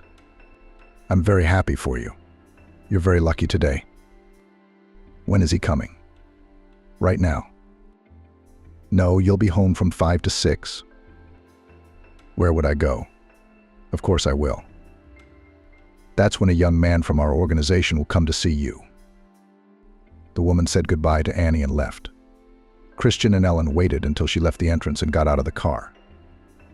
They had 3 hours to prepare the operation. They went up to Annie's apartment. Mom, you're a piece of work. Christian marveled at Annie's acting. Mastery, you know, replied the old woman modestly. Listen, this is all wonderful, but do we have a concrete plan of action? Ellen asked. That's what we're going to do now, said Christian. He walked around the room, looking at every corner of it. I think we'll set up the camera here. He pointed to the center section of a long cabinet, where the Venetian crystal stood. I've got a white phone case right here. I don't think it will be visible. Then we'll need to move the chair a little. And the other one too. Christian moved the chair half sideways with a slight movement. Then he walked over to a small black table and placed it exactly centered between the chairs. Now the table and chairs will be visible on the camera, Christian said. Mom, he said to Annie, we'll have to make sure that all paperwork is done at this table. And in general, try not to leave the camera's field of view. I understand, Annie nodded. Tell me, will you use real documents? What if they have time to register something? Ellen was worried. Do I have a choice? I haven't made any other passports for myself. And it's dangerous to make forged copies, you know. It seems to me that the most important thing in our business is authenticity. They can't even think that something's gone wrong. Don't worry about me. I'll definitely be able to read the document before I sign it, said Annie. All right, let's say everything goes as it should. Ellen decided to imagine a possible situation. He'll come in and start telling you about his services. You will pretend that you are very interested, that you are impressed. Then he will pull out a contract and ask you to sign it. It won't be so fast from here, Lenotchka Annie interrupted her. Then I'll start torturing him with all sorts of questions. Are they not crooks? How much will they sell the apartment for? Will they show any other documents? Christian has joined the conversation. Then you can move on to personal questions. Start pestering this person like the wife, like the kids. Jump to the discussion of the latest news. In general, Ellen, the task of the mom will be to make him irritated. You see, when a person is annoyed, he has less control and can start making mistakes. Exactly, agreed Annie. And the climax of the play will be the signing of the contract. He'll get his paper, and I'll turn from an annoying old lady into an experienced lawyer. I'll ask him a direct question. Why does it say here that it's a gift contract and not a sale contract? He'll start making excuses. Christian made a slight movement to put the chair half sideways. Then he walked over to a small black table and placed it exactly centered between the chairs. Now the table and chairs will be visible on the camera, Christian said. Mom, he said to Annie, we'll have to make sure that all paperwork is done at this table. And in general, try not to leave the camera's field of view. I understand, Annie nodded. Tell me, will you use real documents? What if they have time to register something? Ellen was worried. Do I have a choice? I haven't made any other passports for myself. And it's dangerous to make forged copies, you know. It seems to me that the most important thing in our business is authenticity. They can't even think that something's gone wrong. Don't worry about me. I'll definitely be able to read the document before I sign it, said Annie. All right, let's say everything goes as it should. Ellen decided to imagine a possible situation. He'll come in and start telling you about his services. You will pretend that you are very interested, that you are impressed. Then he will pull out a contract and ask you to sign it.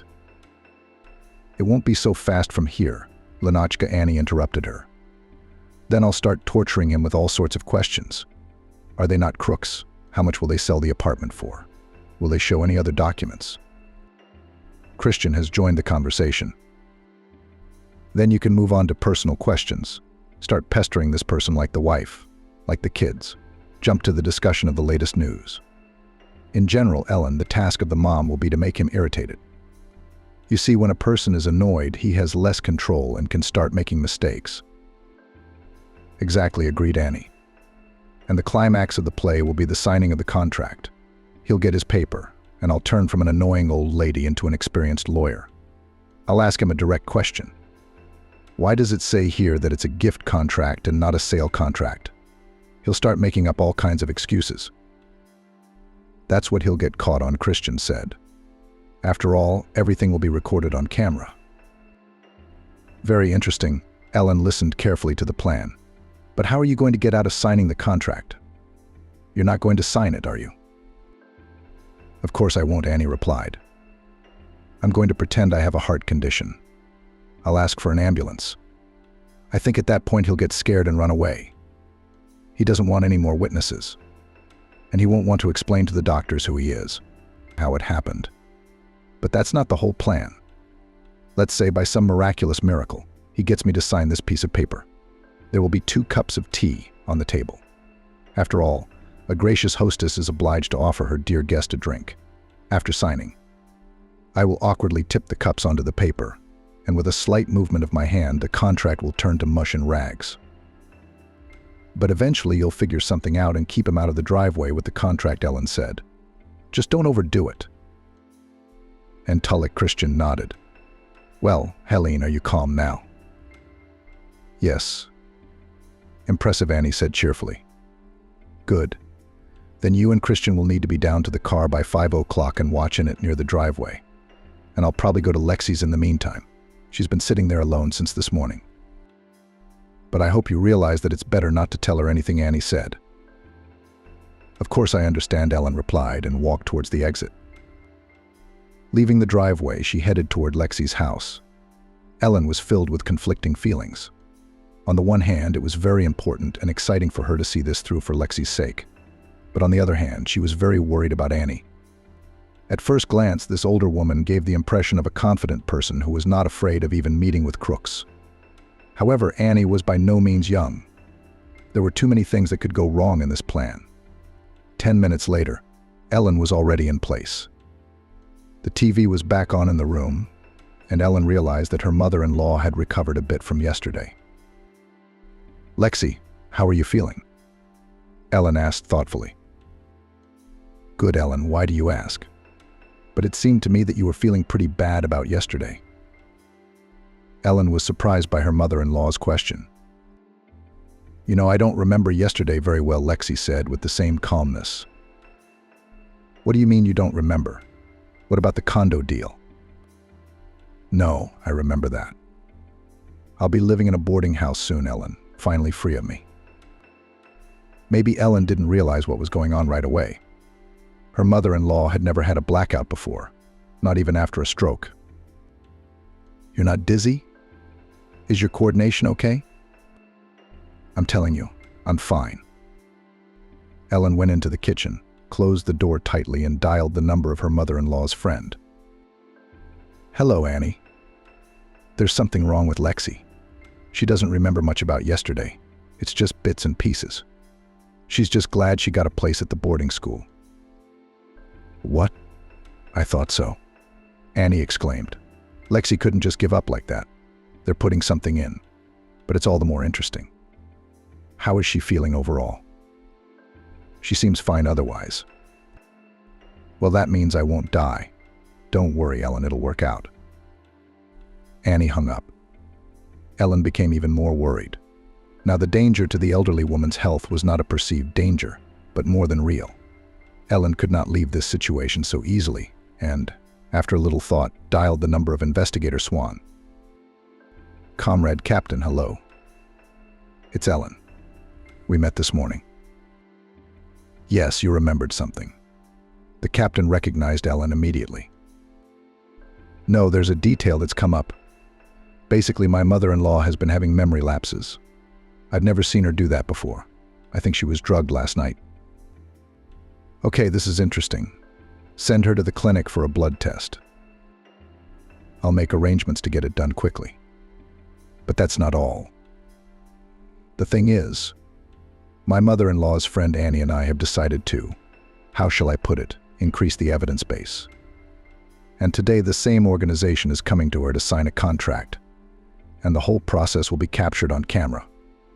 Of course, this woman will not sign any contracts. Are you out of your mind? Swan interrupted Ellen. What kind of amateur hour is this? Are you playing detective? Comrade Captain, we had no choice. We're running out of time. The apartment will soon be taken away, and because of this you jeopardize the life of another person. The captain was silent for a while.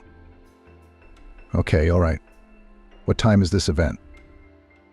A member of this organization should be here between 5 and 6. Damn, that's so soon. I'm out of town right now. There's no way I can make it by 5. I'll try to make it by 6. What's the address? Mayakovsky, 35, apartment 12. I wrote it down. Wait for me. Be careful. So maybe you'll send someone else to us? No, it's impossible. On what grounds? In short, try to delay this process as long as possible. Ellen was a little calmer after that conversation. Now, Annie, is there any insurance in the form of Investigator Swan? Ellen looked at the time. The clock read 15. She decided she needed to take Lexi to the lab. If the test results showed that there were some substances in her blood, it would be an ironclad reason for the police to intervene. Without thinking, Ellen hailed a cab and entered the room. Lexi. Remember, the district doctor once told about a special blood test for complex diagnosis of anemia? Ellen decided to latch on to the recent words of the medic who came to her mother-in-law's house. Of course, I remember. It still costs some huge money. I hope you're not going to suggest I get it done? Yes, that's exactly what I'm going to do. But you don't have to pay a lot of money for it. There's a promotion going on right now, free for the elderly. Until what date is the promotion? Till today. May. Ellen knew Lexi wouldn't pass up an opportunity for a free test she didn't really need. 5 minutes later, the cab pulled up and Ellen and her mother-in-law headed to the clinic. There was almost no traffic on a weekend day, and in 15 minutes the car was there. Helene took Lexi to the clinic, put her in a chair in the hallway, and went to the front desk. Very quietly, so that her mother-in-law would not hear anything, she asked, "Hello, where to come for a blood test?" "What kind?" strictly asked the girl. Ellen could not think of a wording for different substances. "Are you what, from the investigator?" Did not immediately understand the girl. "You should have said so right away." "We were warned. Go straight down the hall to room 14. Ellen and Lexi reached the lab. "Hey, why isn't there a line for this attraction?" Unprecedented generosity, wondered the mother-in-law. It's Saturday, the last day, and the elderly do not work, so they all went and did it on weekdays. Ellen found this excuse convincing. Luckily for her, the healthcare worker who took the test was silent, and Lexi, surprisingly, didn't ask any unnecessary questions. After a quick analysis, they went out into the hallway to wait for the results. Literally 10 minutes later, the health worker came out and silently held out a piece of paper to Ellen. "But what is it?" Lexi asked. "I can't see anything without my glasses." Ellen ran her eyes over the incomprehensible numbers. Everything seemed to be normal. Finally, she reached the last line, where it said in bold letters, "Not found." Yes, Everything's perfectly normal, Ellen said. Come on, I'll call a cab. Ellen didn't know whether to be happy or not. It seemed that now there was no need to worry about her mother-in-law's health or Annie's. But now it was unclear what to pin on these con artists. What to show investigator Swan. Everything depended on today's operation, which was less than an hour and a half away. The cab made it to Lexi's house just as quickly. Ellen took her mother-in-law to the apartment. I'm going to call Annie and brag, Lexi said proudly as she walked into the room. Maybe you shouldn't. Ellen hadn't had time to warn Annie about the examination, and calling her mother-in-law might cause some misunderstanding. She just wouldn't be able to make it, since today was the last day. Yeah, you're right, you should have called sooner. Why do they give such late notice of their events? Ellen didn't answer that question, but only warned Lexi that she would have to go out again tonight. Where do you go so often? I always stayed at home on weekends, and you run here and there? Her mother-in-law asked incredulously. Yes, I just have a friend came from New York. We studied together at the Institute, so I show her our city. Yes, she will be very interested in our city after New York, Lexi commented wryly. Well, go on, don't worry about me, I'll make my own dinner. Ellen was glad her mother-in-law was in a good mood. After waiting another half hour, she packed up and headed to Annie's house. She and Christian had agreed to meet a little before 5. When she reached the house, Ellen saw that Christian was already sitting in the car. He looked very tense. His mother was about to let the crooks into the apartment. Ellen opened the car door and got into the front seat. What's up? How's Lexi doing? My mom told me you called her, Christian asked excitedly. She's fine. I took her to forensics. They didn't find anything. Christian breathed a sigh of relief. They sat in silence for a couple of minutes before Helene decided to alert her lawyer. I called the investigator after all. He said he could probably make it by 6. What? But I asked you, Ellen, would it interfere with the whole operation? What was I supposed to do? Was Lexi's life in danger? I had to call to arrange the forensics. I didn't know they wouldn't find anything. I warned Annie, too, Ellen said. Okay, maybe you're right. Christian thought about it. It was already 5 o'clock in the evening. Ellen looked at her cell phone, which was attached to the front of the car. There was a panorama of Annie's living room. The woman was sitting quietly in a chair reading a newspaper. Christian watched the entrance to the driveway carefully. 10 minutes had passed, but no one from the social organization seemed to have gone in there. After waiting another 5 minutes, Ellen decided to break the tense silence. Christian, tell me, I don't know why I even wanted to ask this question.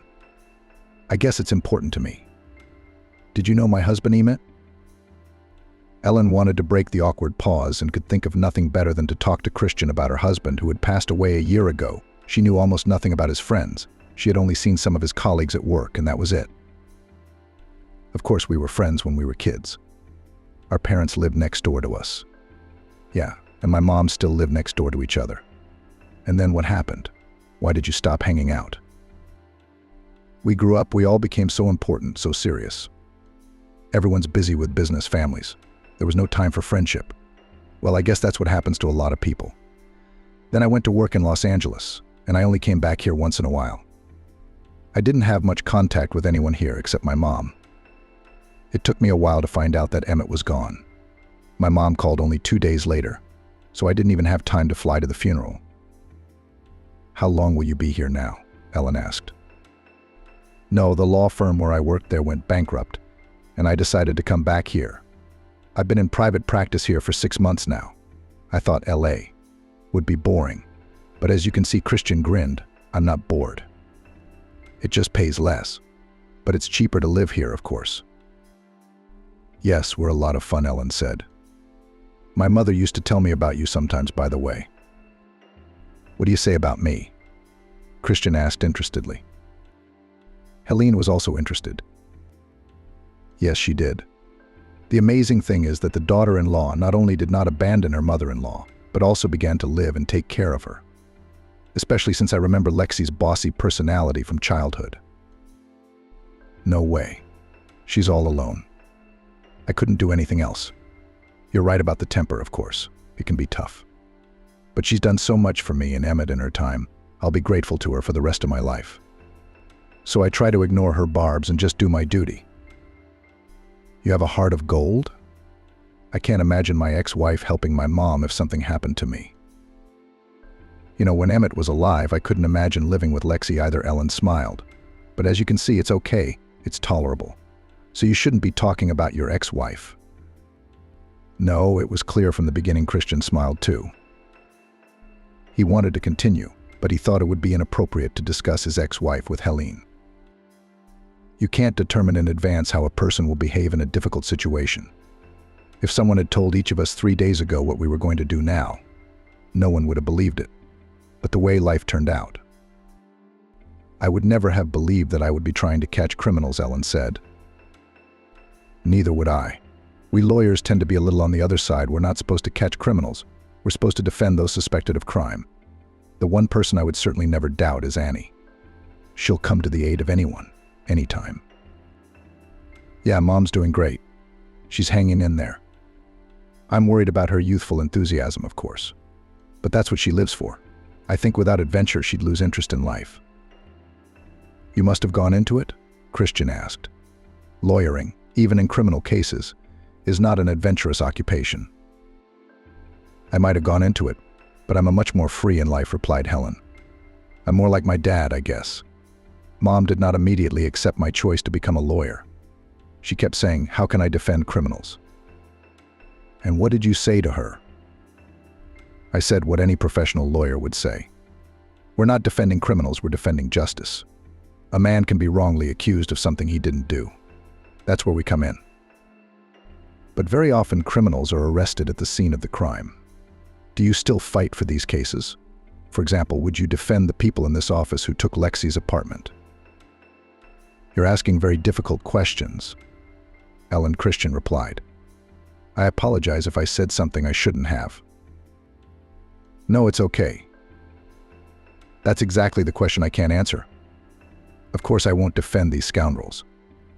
The thing is, I have a personal interest here. After all, these people cheated my dead friend's mom, and they're going to cheat my mom. And when there's a personal interest, we're prohibited by attorney ethics from pursuing this matter. Ellen leaned back in her seat and thought. But not about lawyer ethics, but about Christian. She liked his way of answering questions, his calmness and judgment. She found something in common between Christian and her husband Emmett. And for a few seconds Ellen even thought she was beginning to like him. But these reflections were interrupted by Christian himself. Helene, look, he said, and pointed toward the entrance. A young man in a suit and a leather bag is standing by the intercom. I think that's our client. Maybe just a neighbor, Ellen suggested, looking at the broadcast from Annie's apartment. In any case, we'll find out now. A few seconds later, they heard the intercom ringing through the phone. Annie got up from her chair and walked out into the hallway. Hello, I represent the social fund to help the lonely, came a voice. Here is the edited text with names and cities replaced. Our employee told us all about you, came a voice from the microphone of the phone in the closet. It was hard to hear separate phrases in the hallway, but they were audible in the car. Annie did not delay the swindler at the door and immediately invited him into the room. And I've been waiting for you for 20 minutes. I've been on my nerves. The woman again entered the image of an infirm, restless old woman. But I'm sorry, I have a lot of things to do. I have to go around and help everyone. The employee explained his delay in a kind tone. I understand. I guess you have a lot of people like me? Quite a lot. But you can't create a place for everyone in the boarding house, you know. So you're very lucky. I don't know why I'm so lucky, Annie pretended to be confused. Oh, that's right. I didn't even offer you tea, but I will refuse to despair. Annie went into the kitchen. Christian and Helene watched the swindler closely. A simple-looking young man with glasses and slicked-back hair began to look around the apartment. At one point he came close to a cabinet, probably to evaluate a set. Ellen already thought that now he would notice the cell phone with the camera on, and that would be the end of the operation. But no. After looking at the set for 10 seconds, The young man switched his gaze to something else. Here I am. Annie came into the room with a tray with a teapot and 2 cups. What a thoughtful hostess you are. It's a lot of work, the man muttered. But why not take care of such an expensive guest? What did you say your name was? I'm Carl, junior assistant manager. Why are you such a mature man? Just a junior assistant. Annie began to implement her plan to psychologically pressure the con artist. Why not? I'm still a young man. Is that what you think? Youth is a moment, you know. Before you know it, you're old. So you have to work harder.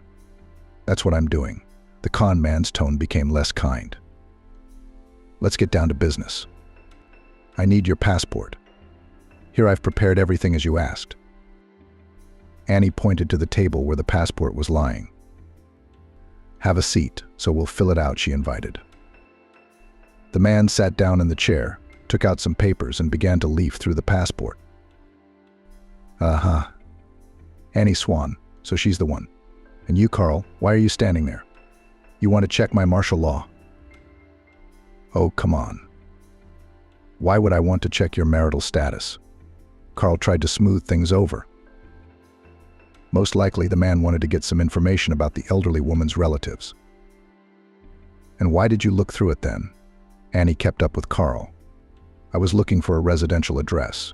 I needed an exact address. So you could have just asked me what you were looking for. What? I don't know my address. I'll tell you what. Annie was beginning to talk professionally to the con man. The camera poorly conveyed the expression on Carl's face, but from his gestures it was clear that he was tired of what was happening. Annie, I'm begging you, don't give me a hard time. This is an important document, by the way. I'll take a look at it. The woman snatched the sheet out of Carl's hands. Wow, a deed of gift. I'm giving you this apartment as a gift. Please don't rush things. The man took the document back. It's the right thing to do. Don't worry, you won't have to wait for the deal to be finalized. And in 2 weeks, you'll already be in the boarding house. Oh, but very clever. Only I heard on TV that they can register a sale in 9 days now. You should watch less TV. The man was very annoyed. Why are you yelling at me? Grandma's old. She doesn't understand everything at once. I'm just filling out some very important documents, you know. And here you are with your unnecessary comments. So where are the documents for the apartment? You know, like the registry or the certificate. Annie persisted. Isabel told me I only need a passport. Do you think we're going to get an apartment without her papers? She probably just forgot to tell you. I don't know where those documents are. Ellen was distracted by the phone ringing. It was Investigator Swan. She took the call with a trembling finger. Yeah, she's here. Oh, great. There's a red Opel in the driveway. You see it? Yes, please get in. Helene dialed the phone and spoke to Christian. The investigator will be with us in a moment. A couple minutes later, the back door of the car opened and Swan got in. What's going on here? He asked angrily. We're watching the apartment. Ellen pointed to the camera feed. Wait a minute. I think the best part is coming up. In the apartment, meanwhile, the man was emotionally explaining what the documents for the apartment looked like. After 5 minutes of explanation, Annie gave up. I remember, they're in the other room. Now, Carl, wait, I'll get them all for you. Annie stood up and leisurely shuffled into the other room. The man glanced at her, then took a dark vial out of his bag, opened it, and dribbled a few drops into the woman's cup. Christian and Ellen didn't immediately realize they had to run to save Annie, but the investigator reacted instantly. Okay, let's go quickly. All 3 of them got out of the car and ran to the entrance.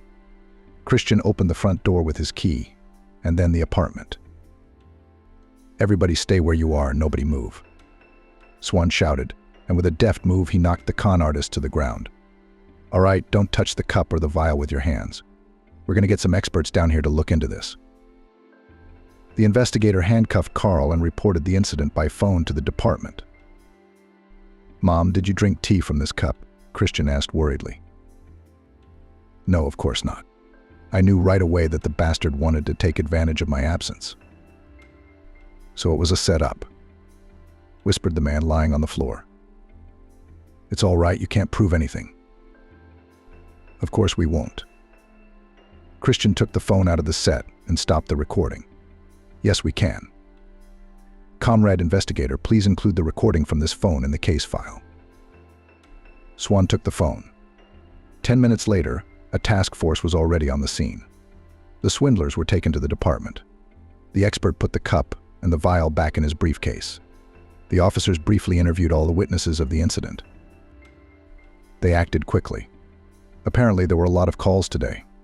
After the team left, Investigator Swan decided to stay in the apartment and interview everyone in detail himself. Annie and Ellen sat in the chairs. Christian had brought chairs from the kitchen for himself and the investigator, but Swan wouldn't sit down. First, he watched the camera footage in snippets. Then he went to the window, thought, and turned to those seated. What is it, citizens, detectives? Let me ask you a few questions. The investigator looked each one over carefully and stopped on Christian. Was your idea with the telephone? Yes, Christian answered and lowered his eyes. He probably thought that the investigator would start lecturing him about the illegality of secret surveillance. Original. Swan complimented Christian. For the first time in my career, I'm proud of the bar. They can't get away with that kind of evidence. Next, he turned his gaze to Annie. You? How did you even decide to do this? Is it boring to sit idle, comrade captain? Annie answered calmly. And the fact that they used some substances, I realized from the very beginning. You're a very brave woman, Swan said in a steady voice. After a moment's silence, he continued with a puzzled expression. I just cannot understand how, if they use such crude methods, they could not catch them neither in our department nor in other cities. After all, dealing with apartments is one thing. Poisoning the elderly with some unknown crap is another. I think I know what it is, Ellen said timidly. They haven't used such crude methods before. I don't understand why they suddenly decided to use poison in their last two scams, Swan asked. The thing is, first of all, it's not poison, but some kind of sedative that impairs attention and memory. And secondly, I think they had this vial with them on every deal just in case, like a plan B. It's just that before that they came across quiet, naive old ladies who were really lonely and unhappy, and were happy for any opportunity to provide themselves a decent old age and help their distant relatives. It was enough to talk to them, to convince them to give the apartment.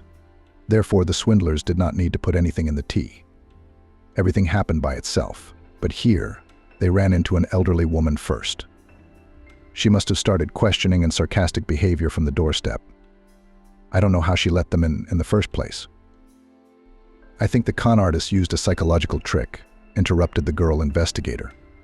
It is unlikely that they began to bully her from the doorstep.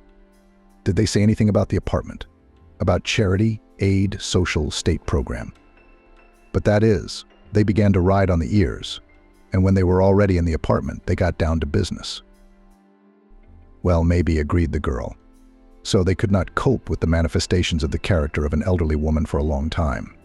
First, they invented this unfortunate receipt. Apparently, it didn't help. Then the swindlers remembered about the presence of Plan B and somewhere poured the contents of the vial to put this woman's guard down. The actress, with the help of her talent, was able to repeat this situation. First pressurized the man with questions, hurt him with barbs, and she managed to piss him off, because of which he took up the method already tested on that woman. Bravo. The investigator nodded his head approvingly. It all fits together now. I began to guess something. When you told me about the fact that before the receipt did not appear in these transactions, on the one hand, I realized that it was the result of the persistence of that woman. And on the other hand, I did not believe that it was possible to get rid of the pressure with one piece of paper. The girl hesitated. But wait, if everything was as I just told, then why today at the examination in the blood of that woman did not find anything? I think that question will be answered by the results of the analysis of the contents of the vial. But in my practice, I've seen such substances, which are eliminated from the body in a few hours. The con artist must have used something from this series. The investigator did not have time to finish his sentence. He was interrupted by a phone call. Oh yeah? How come? Who was the interrogator? I see. We'll think about it. Swan's face darkened, and he sat back in his chair. The con man doesn't want to help our investigation, the investigator said. He's talking and acting on his own. He's never heard of any cooperation. How could he not? Annie exclaimed. Why would he say that? He's looking at a much longer sentence. They said he'd get a lighter sentence for cooperating. Yes, I suppose they did, said Swan. He was questioned by a young investigator. His superiors told him to split the cases evenly, so they did. I think these officers had a third contingency plan to act weird. Either they were promised a lot of money, or they were threatened. I don't see any other reason why a small-time con artist would want to incriminate himself. So what do we do now? Ellen asked anxiously. Can't we bring the whole office to justice? It will work. It will work, the investigator reassured her.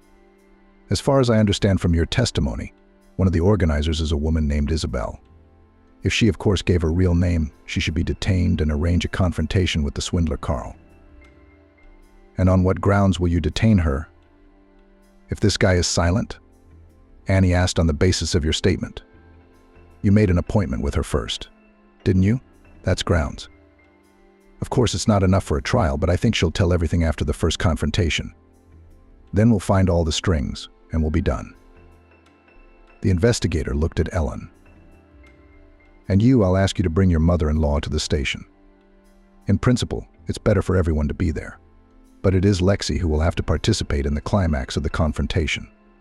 Isn't it right that the two con men came to her place together? Yes, she told about a young man and a woman. Ellen nodded. Good. So in an hour and a half I expect you at my office. But she doesn't remember much. What am I going to tell her? The main thing she remembers is that it was just the two of them. The details don't matter. Suddenly the investigator's phone rang again. He listened silently, said thank you, and hung up. Well, as I thought, the tea was laced with a sedative, which is quickly eliminated from the body. It's harmless in most cases, the investigator said. He remembered where the phone call had interrupted him. What should I tell my mother-in-law?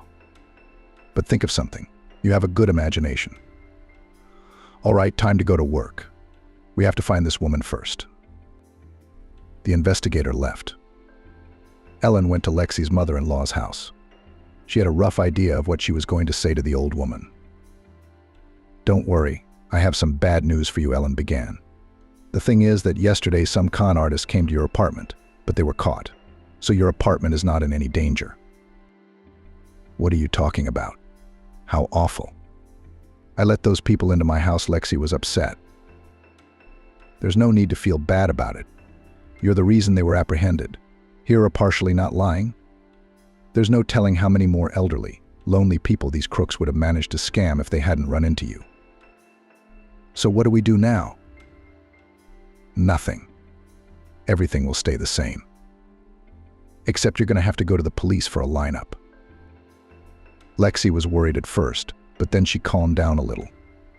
An hour later, Ellen was about to call a cab, but she got a call from Swan. Ellen, the confrontation is canceled today. We haven't been able to find the organizers yet. The office is empty, cleaned out to the last piece of paper, so it's going to have to wait. Ellen warned Lexi not to go anywhere today.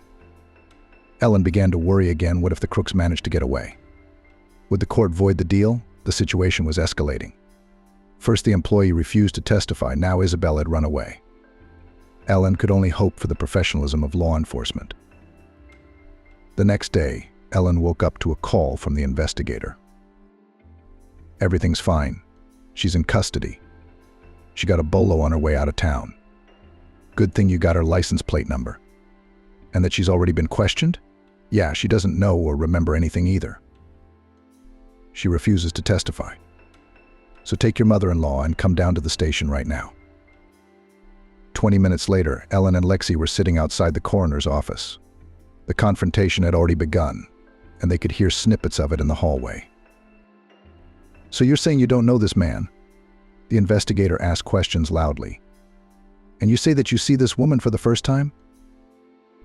The con artist refused to answer. Swan tried for another 5 minutes to crack the suspects, but to no avail. Then he went out into the hallway and called Lexi into his office. "Citizen Kalin, please tell me, do you recognize these men?" asked the investigator. "Yes, of course," Lexi answered. "They came to see me 2 days ago, promising me a good old age." Carl and Isabel's faces changed immediately. It was obvious that they realized the failure of all their plans. "Thank you," Swan said. "Sign here, please." The investigator handed the paper and pen to the older woman. "Everyone, please wait," he asked. In the hallway, a pale Lexi. Once again, they sat down in the chairs outside Swan's office. For the first time in the last couple days, Ellen could breathe a sigh of relief. It was finally over. A few minutes later, 2 police officers entered the office and led the criminals out. "Ellen, come in." Swan's voice was heard. Ellen entered the office. Lexi remained sitting in the hallway. "What's up?" Ellen asked anxiously. "Did we crack?" "Yes, great," replied the investigator cheerfully. "But I didn't understand why they went to Lexi's place together." "They always went everywhere together," Swan explained. "The young man did all the dirty work. The woman was just scamming old people for money. They were about to call it quits, probably to another town. But your Annie got in hand, and Isabel quickly sent Carl to register her, while she covered her tracks. They caught the con man. Isabel thought she was lucky it wasn't the 2 of them. But it wasn't to be. What scoundrels they were. Ellen was outraged. "Yeah, but thanks to you and Lexi, we were able to catch them," Swan summarized. "With this evidence, they'll be gone for at least 10 years. "Well, thank you notes for you, your mother-in-law, and your fellow lawyers," Swan said. "I'll do the paperwork. What about Annie?" "I think we should do something separate for Annie," Ellen replied. "I'll write a report to my superiors about giving her an award and a bonus. After all, she was risking her health. Who knew what was in that vial? So we'll give her the highest honor." Ellen said goodbye to the investigator and walked out into the hallway with Lexi. They went home. The worst was over. As it turned out, all these adventures had a positive effect on Ellen's future relationship with her mother-in-law. Lexi practically stopped pressuring her daughter-in-law and began to communicate with her simply as a good friend.